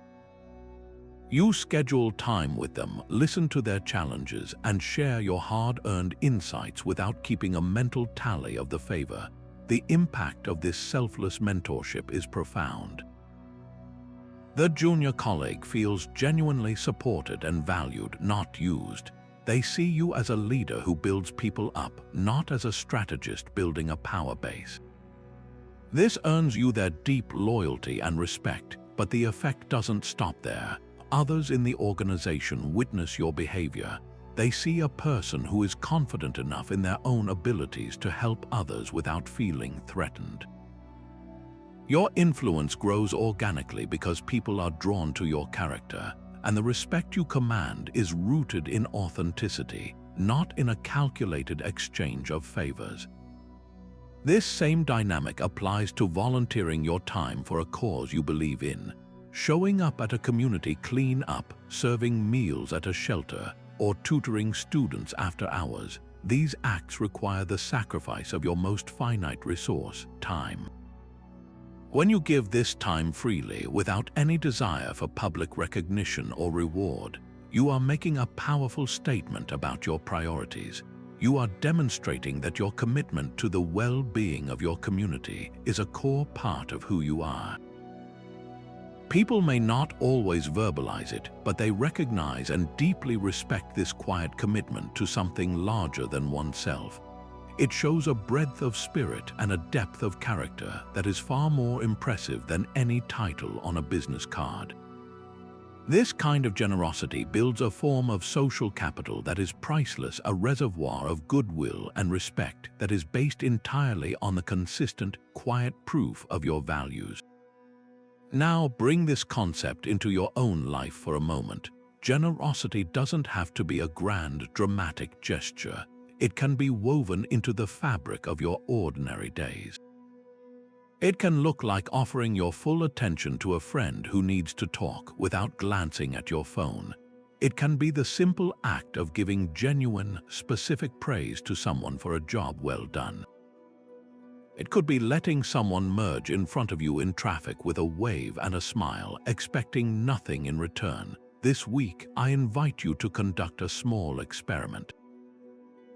Identify one specific, concrete way you can practice an act of pure, expectation-free generosity. It might be reaching out to someone you know is having a hard time and just listening. It could be offering your specific expertise to someone who is trying to learn a skill you've already mastered. As you carry out this small act, pay close attention to the internal shift it creates within you, the quiet satisfaction that comes from contributing without an agenda. Then observe the subtle shift in the dynamic with the other person. Notice the warmth, the trust, the unspoken appreciation that begins to color your interactions. You will find that the respect that grows from this soil is stronger and more resilient than any that could be demanded or purchased. Respecting others' boundaries is a silent language of respect. It communicates more powerfully than any declaration that you value their autonomy, their comfort, and their right to self-determination. In a world that often encourages oversharing, unsolicited advice, and the subtle pressure to always be available, the conscious choice to honor someone's limits is a profound demonstration of both empathy and self-mastery. This practice is deeply rooted in Stoic philosophy, which constantly reminds us to focus our energy only on what is truly within our control, our own judgments, our own actions, our own responses. The autonomy, privacy, and personal choices of other people fall squarely outside that sphere. To attempt to control them, influence them against their will, or even simply ignore their stated limits is not only a futile exercise that leads to frustration, but a fundamental violation of Stoic principle. It represents a failure to accept the natural boundaries of our own agency. Epictetus, with his characteristic focus on practical living, provides the perfect lens through which to view this. He instructed, "Some things are within our power while others are not. Within our power are opinion, motivation, desire, aversion, and, in a word, whatever is of our own doing." He then lists everything outside our power, which includes our body, our property, our reputation, and crucially, what other people do and say. This is the Stoic foundation for boundary respect. It is not merely a social nicety, it is a philosophical necessity. When we overstep, when we push where we are not welcome, when we demand access to someone's time, energy, or emotional space without invitation, we are wasting our precious energy on what is not ours to command. We are engaging in a form of irrationality, trying to tend a garden that belongs to someone else. The respectful person, the Stoic practitioner, tends to their own garden with diligence and allows others the same courtesy. This disciplined restraint is a quiet but unmistakable signal of strength and wisdom. We can see the power of this principle in action across both personal and professional landscapes. Imagine a coworker who consistently leaves right at 5 p.m. The person who lacks boundary awareness might make joking comments about their part-time attitude, or repeatedly try to rope them into just one more quick thing as they're heading out the door. This creates pressure, resentment, and a sense of being disrespected. The Stoic approach is to understand that their time after 5 p.m. is their own, period. It is not for us to judge how they use it or to impose our own workaholic tendencies upon them. By simply respecting their departure time without comment or pressure, you communicate that you see them as a whole person with a life beyond the office. This builds immense trust and respect over time because you have proven yourself to be a safe and considerate colleague. The same applies to personal relationships. A friend may share that they are going through a difficult time but aren't ready to talk about the details. The empathetic, boundary-respecting response is to say, "I'm here for you whenever you're ready, no pressure at all." The boundary-crossing response is to press for details, to offer unsolicited advice, or to become offended that they aren't confiding in you. The first response offers a sanctuary of respect. The second turns their pain into an opportunity for your own curiosity or ego. By honoring their stated need for space, you give them the gift of autonomy in a moment where they may feel they are losing control. This act of respect, of seeing their boundary and consciously choosing not to cross it, fortifies the relationship in a way that forced intimacy never could. It says, "Your needs are more important than my curiosity." This invites a moment of honest self-reflection. Think about your own interactions over the past week. Can you identify a situation where you might have overstepped, even with good intentions? Perhaps you offered advice to someone who just needed to vent. Maybe you checked in on a work project outside of agreed-upon hours, implicitly expecting a response. Or it could be as subtle as pressing a friend for details about a personal matter after they gave a vague answer. We often cross boundaries not out of malice, but out of a lack of awareness or a misplaced desire to help. The practice is to bring a gentle curiosity to our own behavior. This week, make a conscious effort to notice the boundaries, both spoken and unspoken, that people set around their time, their energy, and their emotional space. When you notice one, pause. See it not as a barrier to what you want, but as an instruction manual for how to respect that person. Your conscious choice to honor that line, to demonstrate that you can control your own impulses, will speak volumes about your character and earn you a quiet, deeply rooted respect that cannot be demanded, only given freely in return for your own respectfulness. Wisdom is the quiet confidence that commands respect without a word. It isn't about how much you know, but how deeply you understand, and how you apply that understanding to navigate the complexities of life with grace and effectiveness. While knowledge is the accumulation of facts, wisdom is the ability to discern what is true, right, and lasting. It's the practical judgment that turns information into insight and insight into action. In a world that often prizes quick answers and superficial certainty, the person who demonstrates genuine wisdom stands out like a beacon. They don't need to announce their intelligence or prove their point through argument. Their competence is revealed through the clarity of their thinking, the quality of their decisions, and the thoughtful way they consider consequences. This quiet display of deep understanding naturally attracts respect because it provides a rare and valuable commodity, not just answers but perspective.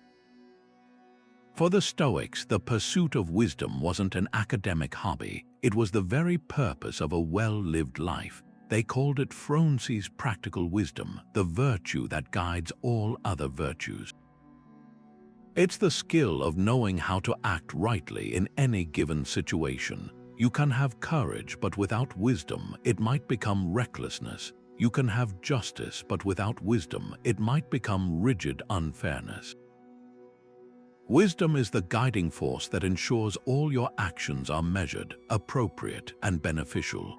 It is the mark of a mind that is continually learning, refining, and adapting.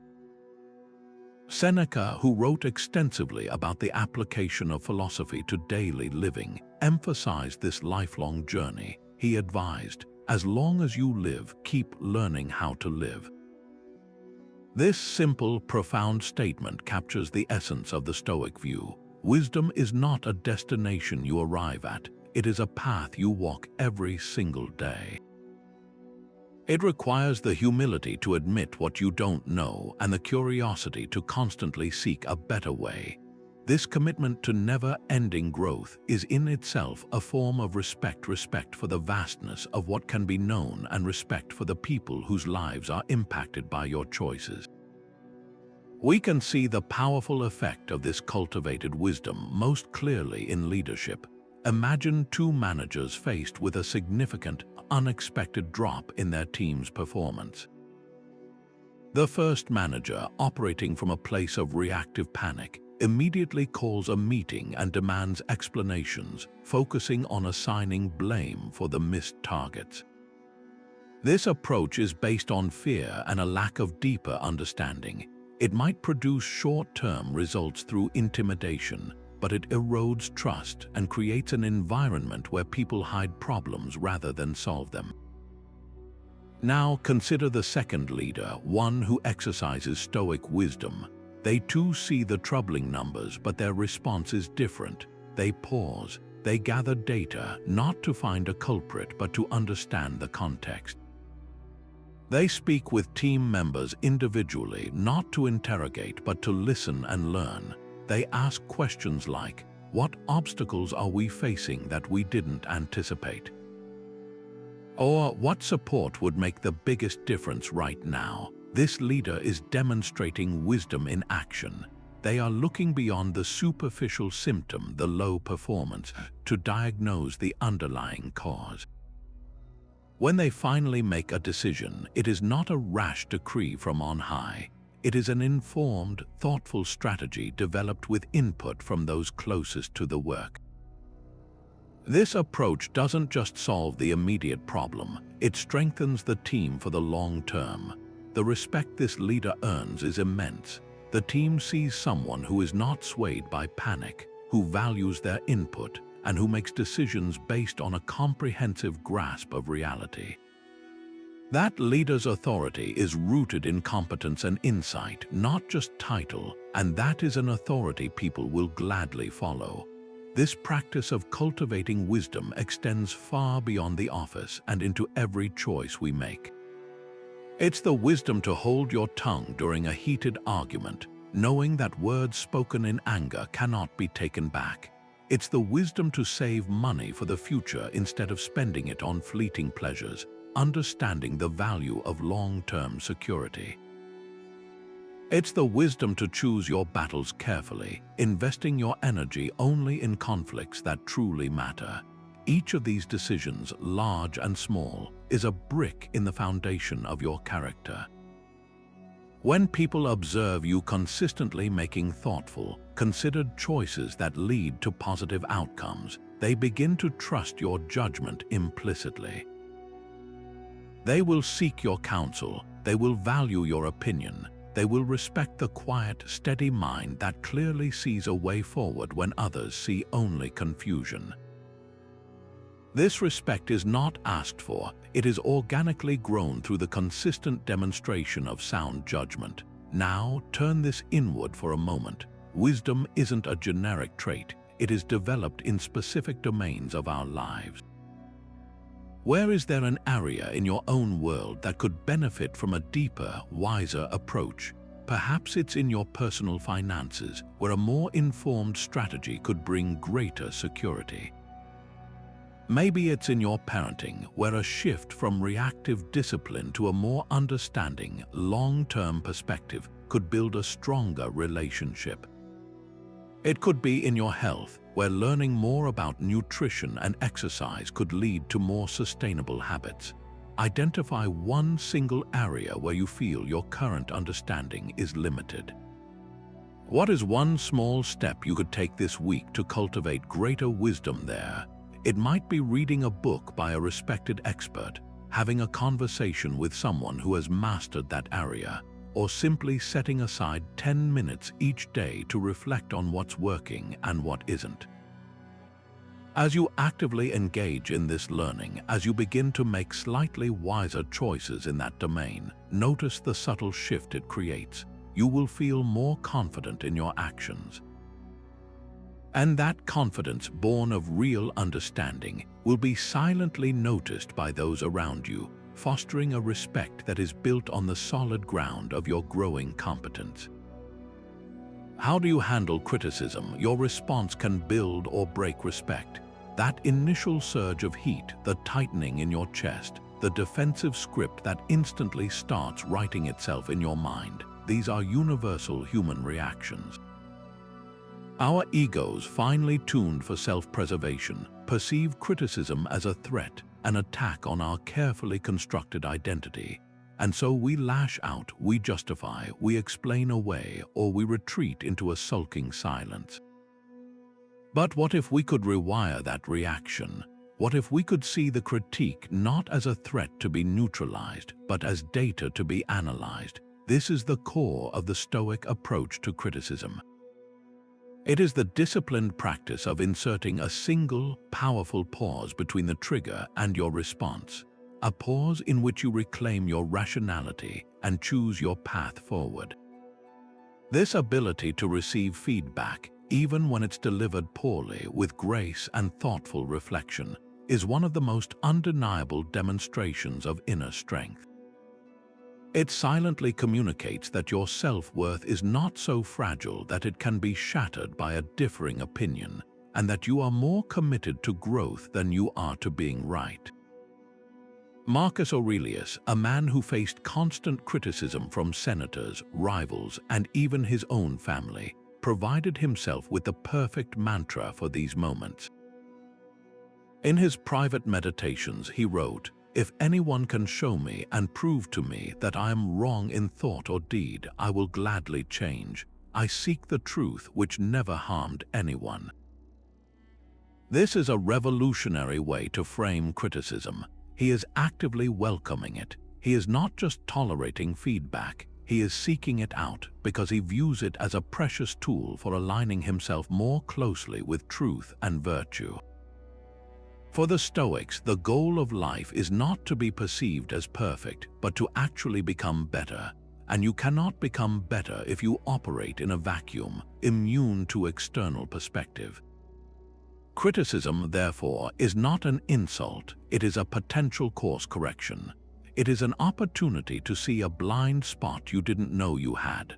Aurelius is reminding himself that his ego is irrelevant in the face of truth. If the criticism is valid, he will change and he will be grateful for the lesson.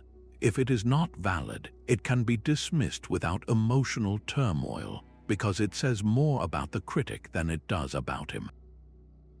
This stance transforms you from a defensive fortress into a nimble, learning organism, and that adaptability is a quality that commands profound respect. Let's translate this philosophy into a scenario we've all likely encountered.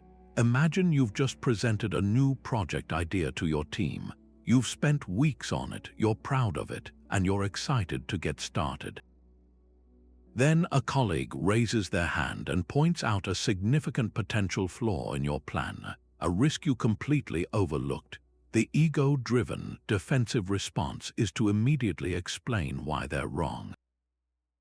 You might say, "I already considered that, and here's why it's not a problem." Even if you hadn't, you might feel your face flush and your tone become slightly sharp.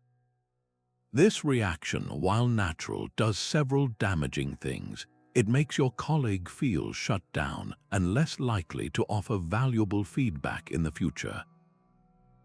It makes you look insecure and closed off, and most importantly, it might cause the entire team to overlook a critical flaw that could sink the project.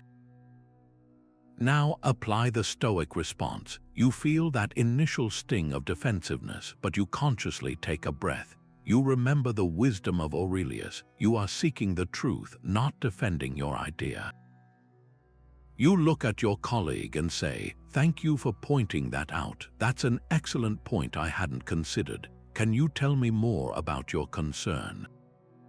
This shift is monumental. You are now collaborating with the critic instead of fighting them. You are demonstrating that the success of the project is more important than your personal attachment to the idea. The entire team sees this. They see a leader who is confident enough to be wrong, secure enough to accept help, and wise enough to prioritize the best outcome over their own ego.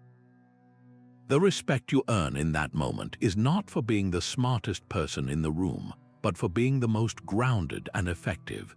This practice extends far beyond professional settings into our most personal relationships. A partner might tell us that a particular habit of ours is frustrating them. A friend might gently suggest we've been a bit self-absorbed lately. Our instinct is to get defensive, to list the reasons why we're not at fault, to counter-criticize. But the Stoic path invites us to lean in with curiosity instead of leaning away with pride. To say, "Help me understand that better," is one of the most respectful and relationship-strengthening phrases we can learn. It doesn't mean you automatically agree, but it does mean you are prioritizing the relationship and the other person's perspective over your immediate need to be exonerated. Now bring this into your own life for a moment. Think back to the last piece of criticism you received, whether it was a formal performance review or an offhand comment from a family member. Replay your reaction in your mind. Did you get defensive? Did you dismiss it outright? Did you harbor a silent resentment? Now, reimagine that same interaction through a Stoic lens. What if your first response had been a simple, sincere, "Thank you for that feedback"? What if you had asked a question to better understand their perspective instead of launching into your defense? How would the dynamic have shifted? The critic would have been disarmed by your grace. The conversation would have likely moved from a confrontational you versus me into a collaborative us versus the problem. And you would have walked away not with a wounded ego, but with potentially valuable information about how you are perceived in the world, information that is essential for anyone who wishes to grow. This is the hidden gift within criticism, waiting to be unwrapped not by a reactive ego, but by a calm and rational mind. Respect earned through principles lasts longer than approval gained through conformity. It's the difference between building your house on the solid bedrock of your own character versus the shifting sands of public opinion.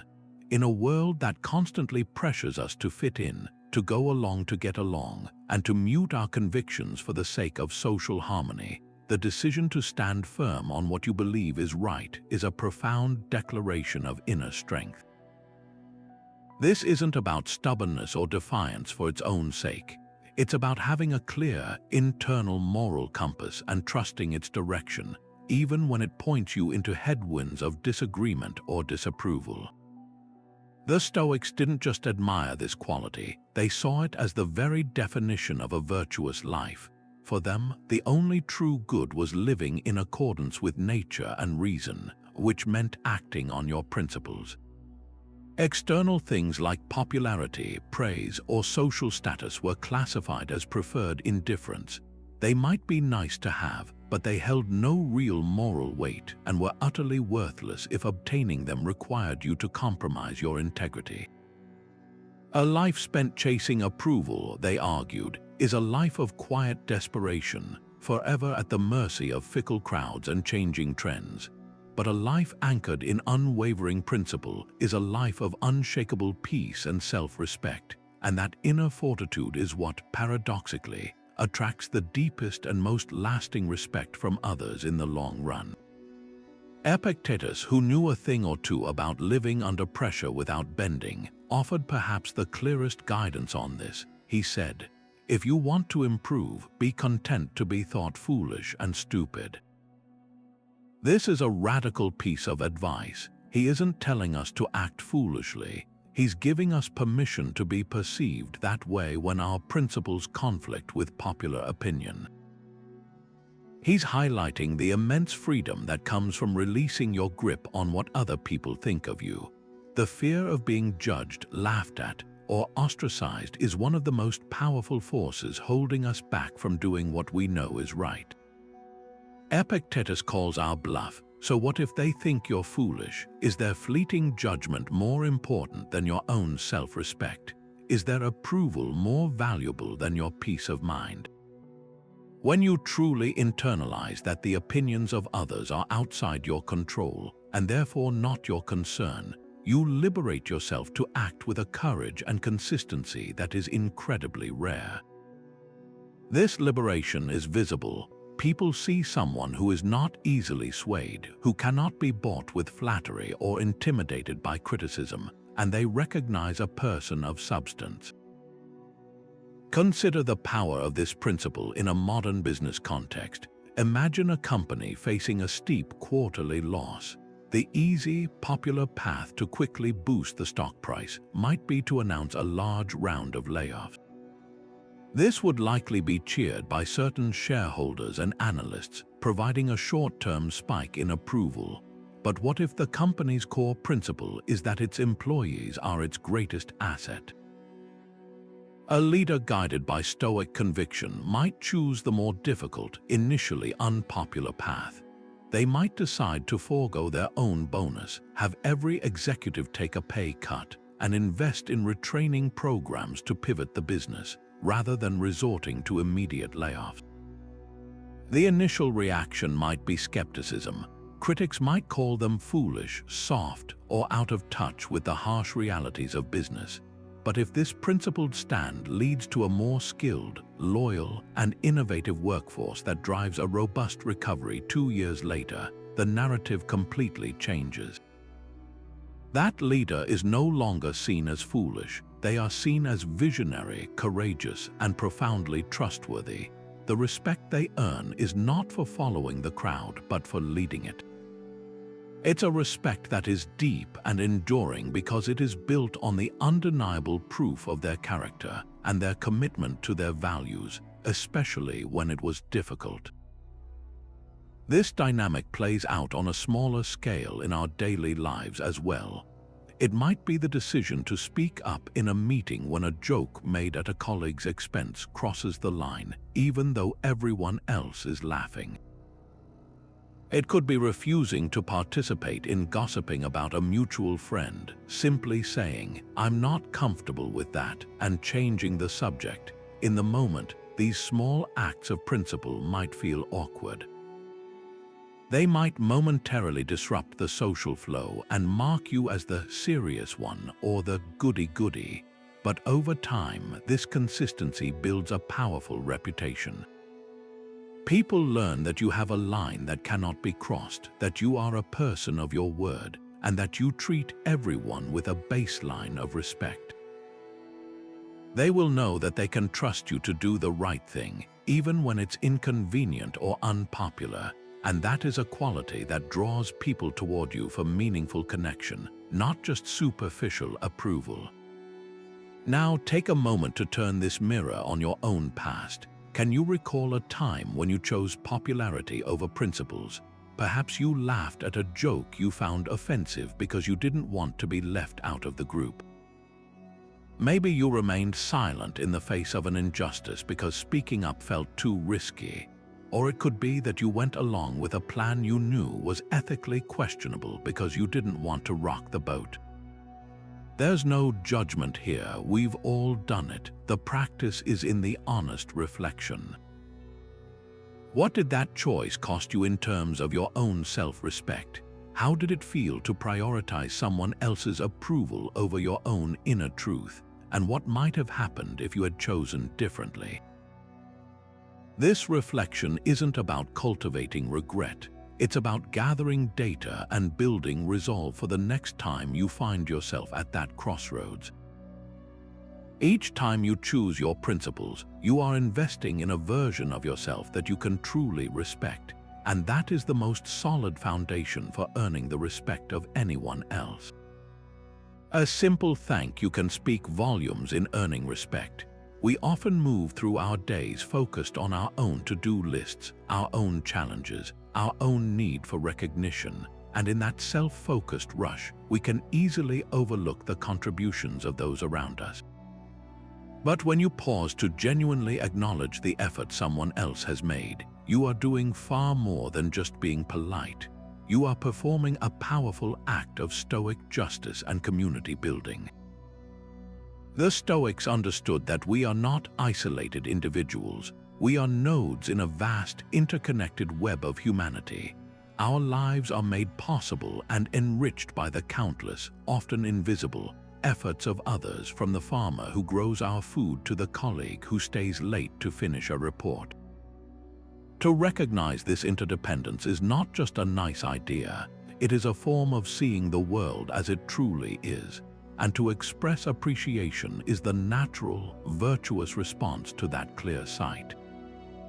It is the practice of giving credit where credit is due, of affirming the value of another person's labor, and in doing so, you quietly affirm your own role as a fair and observant member of the human community. This practice transforms respect from something you hope to receive into something you actively create and offer to others. Marcus Aurelius, despite his immense power as emperor, never lost sight of this fundamental interconnectedness.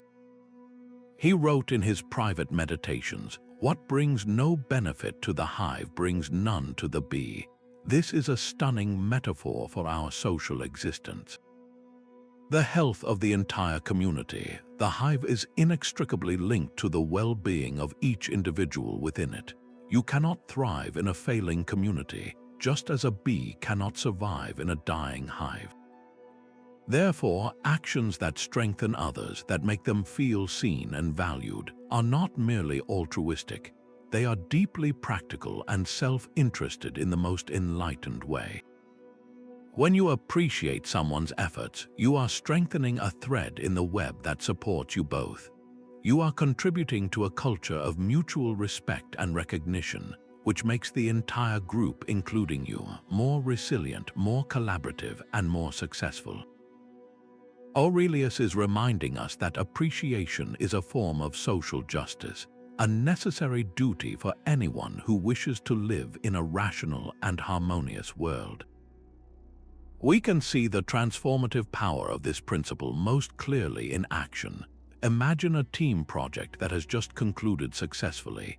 The manager could simply take the win and move on to the next task. Or they could call a brief meeting with the sole purpose of recognition. Picture that manager looking at a specific team member and saying, "I want to specifically thank Alex for the incredible depth of research they did on this."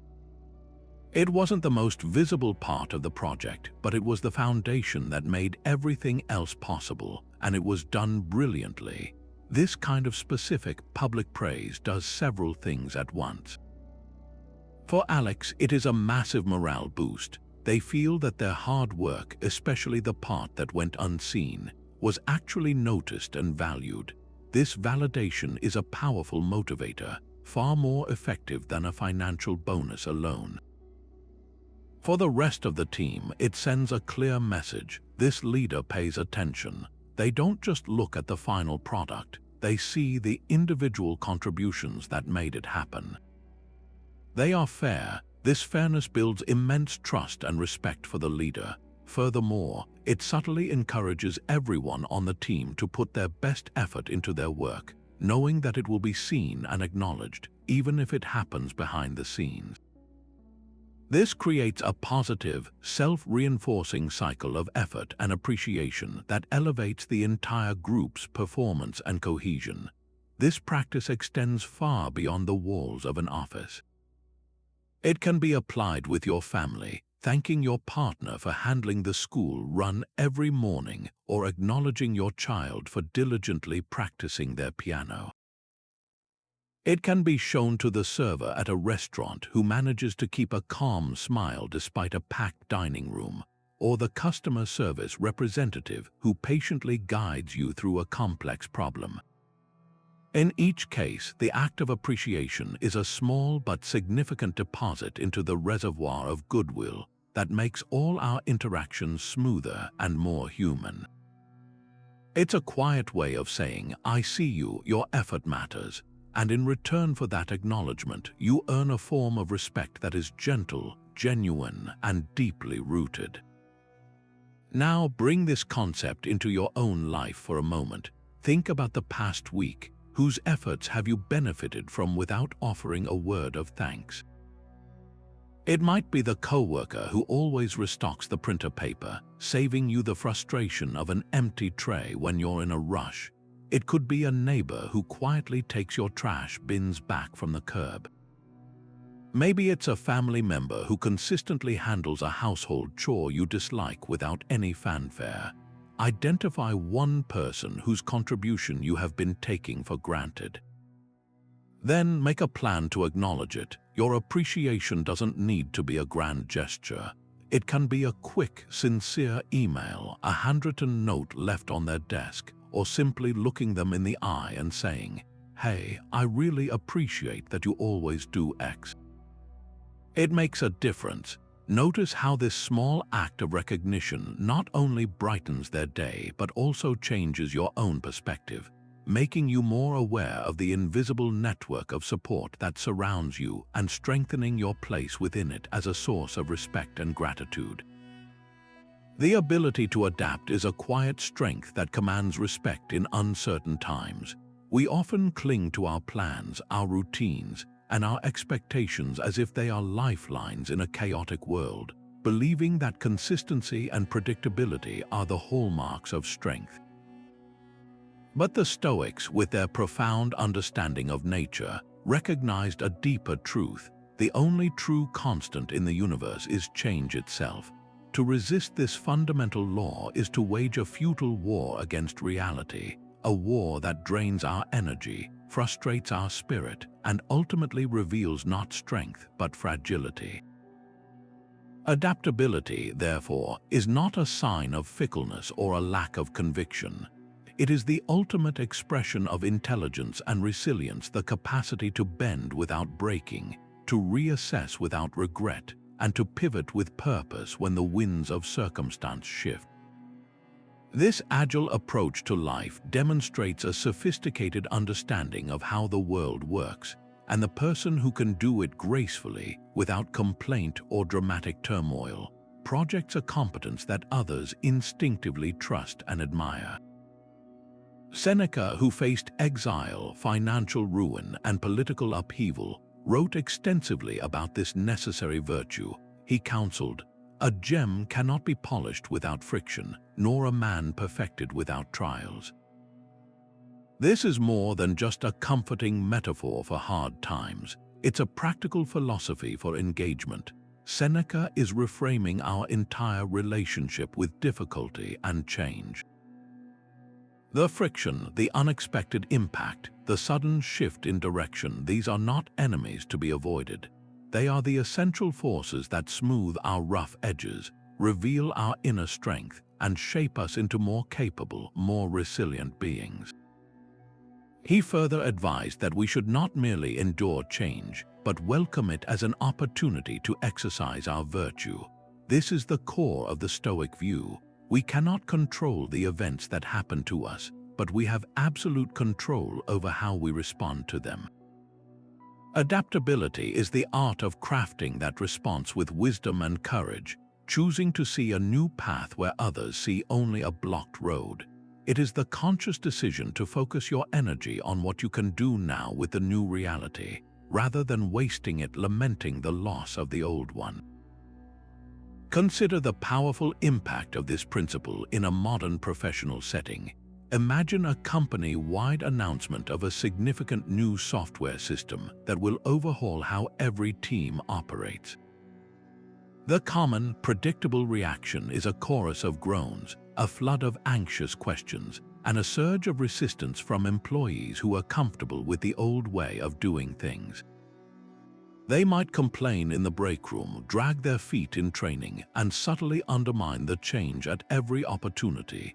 Now picture a different employee.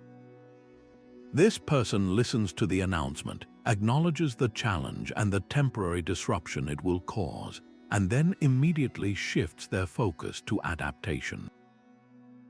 They sign up for the first training session, they start experimenting with the new software's features, and they become a source of calm, helpful guidance for their more frustrated colleagues. They don't do this out of blind obedience, but from a place of pragmatic wisdom. They understand that the change is happening regardless of their personal opinion, and that the most productive and respectful course of action is to master it as quickly as possible. This adaptable approach is noticed immediately by leadership and peers alike. They see a problem solver, not a problem maker, a leader, not a follower. This person's value to the organization skyrockets because they have demonstrated that they are not rattled by change but are energized by it. The respect they earn is for their agility, their positive attitude, and their unwavering focus on solutions. This same principle applies with equal force to the unexpected twists in our personal lives. A long-planned family vacation is cancelled due to a sudden illness. The rigid, resistant response is to sink into disappointment, to mourn the lost experience, and to let the frustration cast a shadow over the days ahead.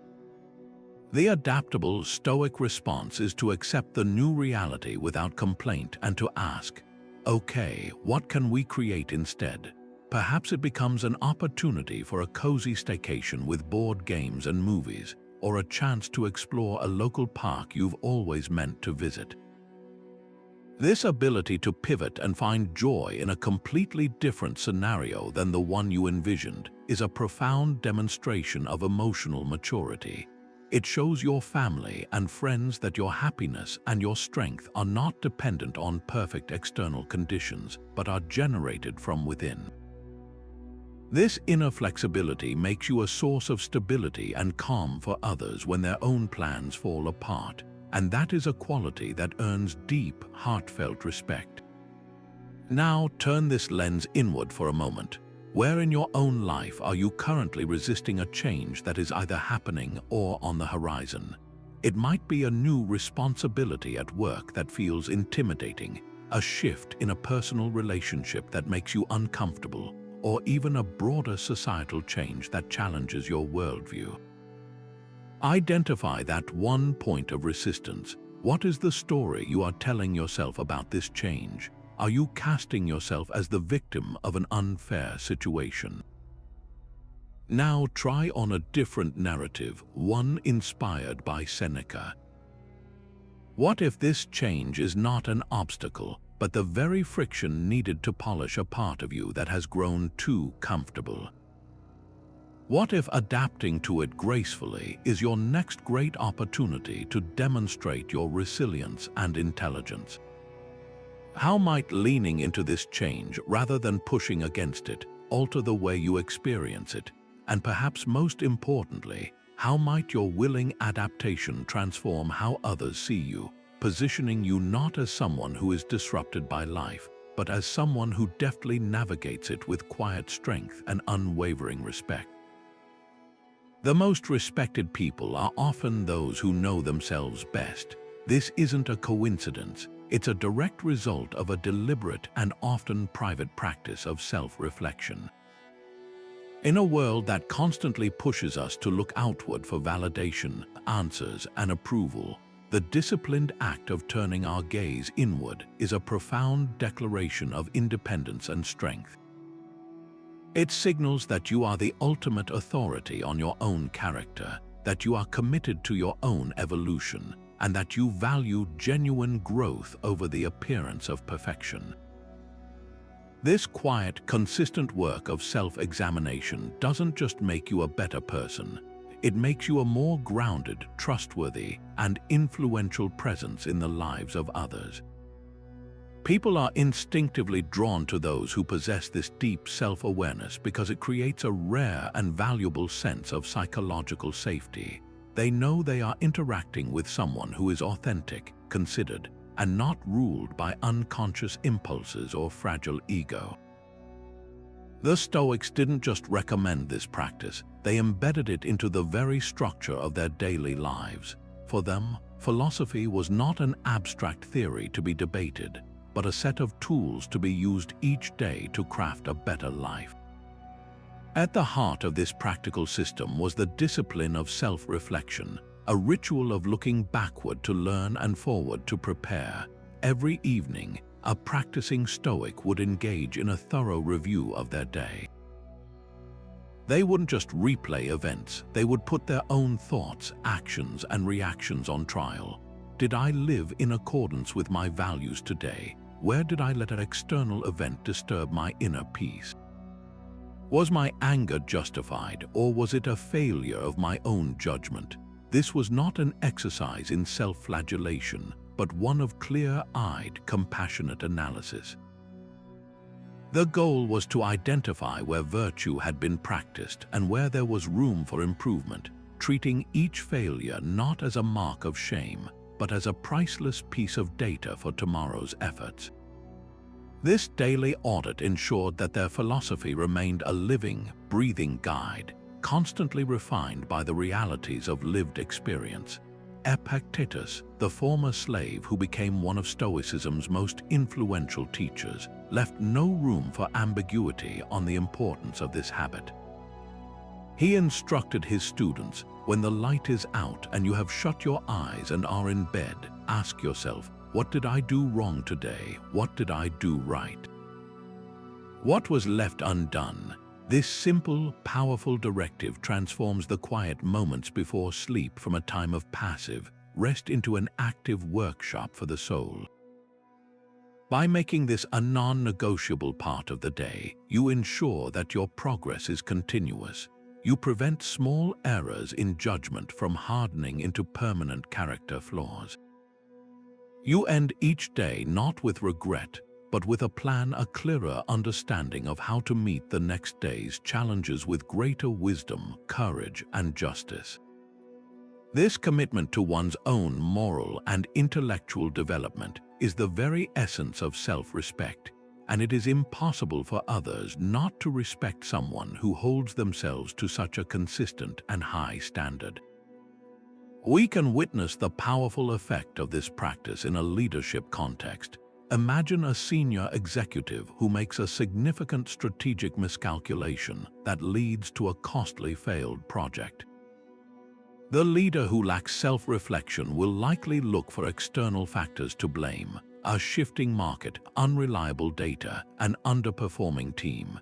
This defensive posture might protect their ego in the short term, but it erodes trust, discourages transparency, and signals that their own image is more important than the truth. Now consider a leader who practices Stoic self-reflection. They would first conduct their own private audit of the situation, honestly assessing their role in the failure. Then, in a meeting with their team, they might say, "I've been reflecting on the project's outcome, and it's clear that my initial analysis of the market data was overly optimistic. I pushed us in that direction without adequately considering the risks you all raised in our early meetings. That was my error, and I take responsibility for it. Let's discuss what we can all learn from this so our next initiative is built on a more solid foundation." This act of vulnerable self-assessment is not a display of weakness. It is a breathtaking demonstration of strength. It shows a leader who is secure enough to be wrong, who values growth over being right, and who prioritizes the team's collective learning above their own pride. The respect and loyalty this earns are immeasurable, as it creates an environment where everyone feels safe to take calculated risks and learn from mistakes. This journey of self-reflection is not reserved for corporate boardrooms or ancient philosophers. It is a practice accessible to everyone right now.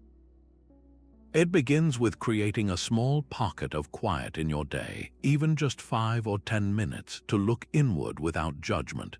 This week, make a conscious commitment to this practice. Perhaps at the end of each day, you can ask yourself 3 simple questions inspired by the Stoics. What is one thing I did today that aligned with my values? What is one situation where my reaction could have been more thoughtful or virtuous? What is one small step I can take tomorrow to be slightly better? You don't need a fancy journal or a perfect quiet space to start. You only need the willingness to have an honest conversation with yourself.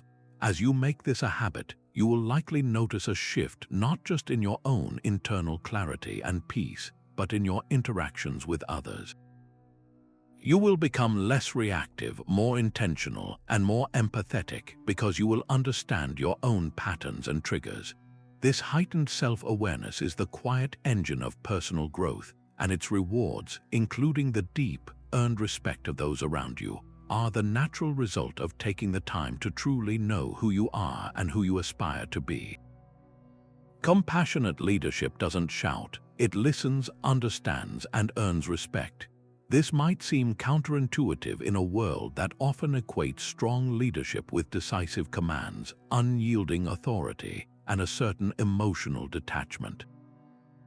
But the Stoic ideal of leadership flips this script entirely. For the Stoics, true strength was never about hardness. It was about clarity, justice, and a profound sense of our shared humanity. They called this concept sympatheia, the interconnectedness of all rational beings. A leader who embodies this doesn't see their team as instruments to achieve their own goals, but as fellow participants in a shared endeavor, each with their own unique struggles, capacities, and worth. Compassion, in this Stoic sense, is not a soft, sentimental emotion. It is a rational recognition of this interconnectedness, and it manifests as a steadfast commitment to treating others with fairness, dignity, and understanding, especially when they are struggling. This approach doesn't weaken your authority. It fortifies it with an unbreakable foundation of genuine loyalty and trust. Marcus Aurelius, the philosopher king who bore the incredible weight of leading an empire, constantly reminded himself of this duty to lead with a compassionate heart. In his private meditations, he wrote, "What is not good for the swarm is not good for the bee." This simple, powerful metaphor captures the essence of Stoic compassion in leadership. The health of the entire organization, the swarm, is inseparable from the well-being of each individual within it. A leader who crushes their employees with unrealistic demands, who shows no understanding for personal struggles, or who rules through fear might see short-term gains, but they are ultimately poisoning the hive. They are damaging the very system they are trying to lead. Aurelius is urging a broader perspective. Kindness and justice are not just moral choices, they are practical necessities for long-term, sustainable success. He further counseled himself to deal with erroneous others gently and justly, recognizing that people often act poorly out of ignorance of what is truly good, not innate malice. This mindset allows a leader to correct mistakes with patience and a desire to educate, rather than to punish and humiliate, fostering an environment where people feel safe to learn and grow. Consider the profound impact of this principle in a modern workplace scenario. Imagine a normally reliable and high-performing employee suddenly starts missing deadlines, their work quality slips, and they seem distracted and withdrawn in meetings. The traditional, authoritarian response might be to pull them into an office, issue a formal warning, and demand immediate improvement, using the threat of consequences as the primary motivator. This approach might yield temporary compliance, but it will also breed fear, resentment, and secrecy. The employee, who might be dealing with a sick child, a crumbling marriage, or a devastating health diagnosis, will now also carry the added burden of anxiety about their job, likely causing their performance to degrade even further. Now contrast this with the approach of a leader guided by Stoic compassion. This manager notices the change in behavior and schedules a private conversation, not with the agenda of reprimand, but with the intention of understanding. They start by expressing genuine concern, not accusation. They might say, "I've noticed you seem stretched lately, and your work hasn't been at its usual brilliant standard. That's not like you, and I'm concerned. Is everything okay? How can I support you?" This opening completely changes the dynamic. The employee feels seen as a human being first and a worker second. They feel safe to share, if they choose, the challenges they are facing. The compassionate leader then works with the employee to find a solution, perhaps adjusting deadlines, temporarily redistributing workload, or approving flexible hours. This response requires strength, not weakness. It requires the emotional intelligence to see beyond the immediate task and the courage to prioritize a person's well-being over rigid procedure. The result of this compassionate investment is not a loss of respect for the leader's authority, but a massive gain in it. That employee will feel an immense sense of loyalty and gratitude. They will know their leader has their back, and when they recover from their hardship, they will return that loyalty with redoubled effort and commitment. Furthermore, the entire team that witnesses this interaction will learn a powerful lesson about the character of their leader. they will see someone who is fair, who is human, and who can be trusted. They will feel safer, more valued, and more willing to bring their whole selves to work. This creates a culture of psychological safety where people are not afraid to be vulnerable, to admit mistakes, or to ask for help. The very conditions that fuel innovation, collaboration, and extraordinary performance. The respect earned here is not born of fear, but of profound admiration for a strength that is kind, an authority that is just, and a leader who truly cares. This practice of compassionate leadership isn't confined to the office. It's a principle that can transform every interaction where you hold a position of influence, whether as a parent, a teacher, a coach, or a friend. It begins with a simple shift in perspective from asking, "What can this person do for me?" to "How can I support this person in being their best?" It's about leading not from a place of ego and control, but from a place of service and empowerment. Take a moment to reflect on your own spheres of influence. Where do you have the opportunity to lead, however informally? It might be guiding a new member at your gym, overseeing a volunteer committee, or simply being the older sibling in your family. In one of those roles this week, challenge yourself to lead with compassion. Choose to listen first before you direct. Seek to understand a struggle before you judge a result. Offer support instead of issuing a critique. Notice how this shift not only changes the dynamic of the relationship, but also how it makes you feel about your own ability to guide and uplift others. You may find that the most powerful leadership doesn't come from a title or a raised voice, but from the quiet, unwavering strength of a compassionate heart. And so our journey through these 25 timeless principles comes to a close, not as an ending, but as a beginning and invitation to carry this ancient wisdom into the fabric of your daily life. We began by exploring the profound power of presence, that rare gift of undivided attention in a distracted world, and moved through the essential practices of inner calm, unwavering integrity, and thoughtful discretion. We saw how humility disarms skepticism, how patience builds resilience, and how consistency forges an unshakable trust. We discovered that empathy builds bridges where force would only build walls, that strategic silence often speaks louder than words, and that gratitude quietly reinforces our shared humanity. We delved into the strength required to maintain composure under pressure, to act with unyielding integrity even when no one is watching, and to focus our energy on solutions rather than the futile game of blame. We recognize the profound credibility earned by listening more than we speak, the mature dignity found in overlooking petty irritations, and the magnetic attraction of authentic, self-aware living. We explored how generosity and respect for boundaries create cultures of mutual trust, how the continuous pursuit of wisdom guides our path, and how gracefully receiving criticism becomes a masterclass in growth.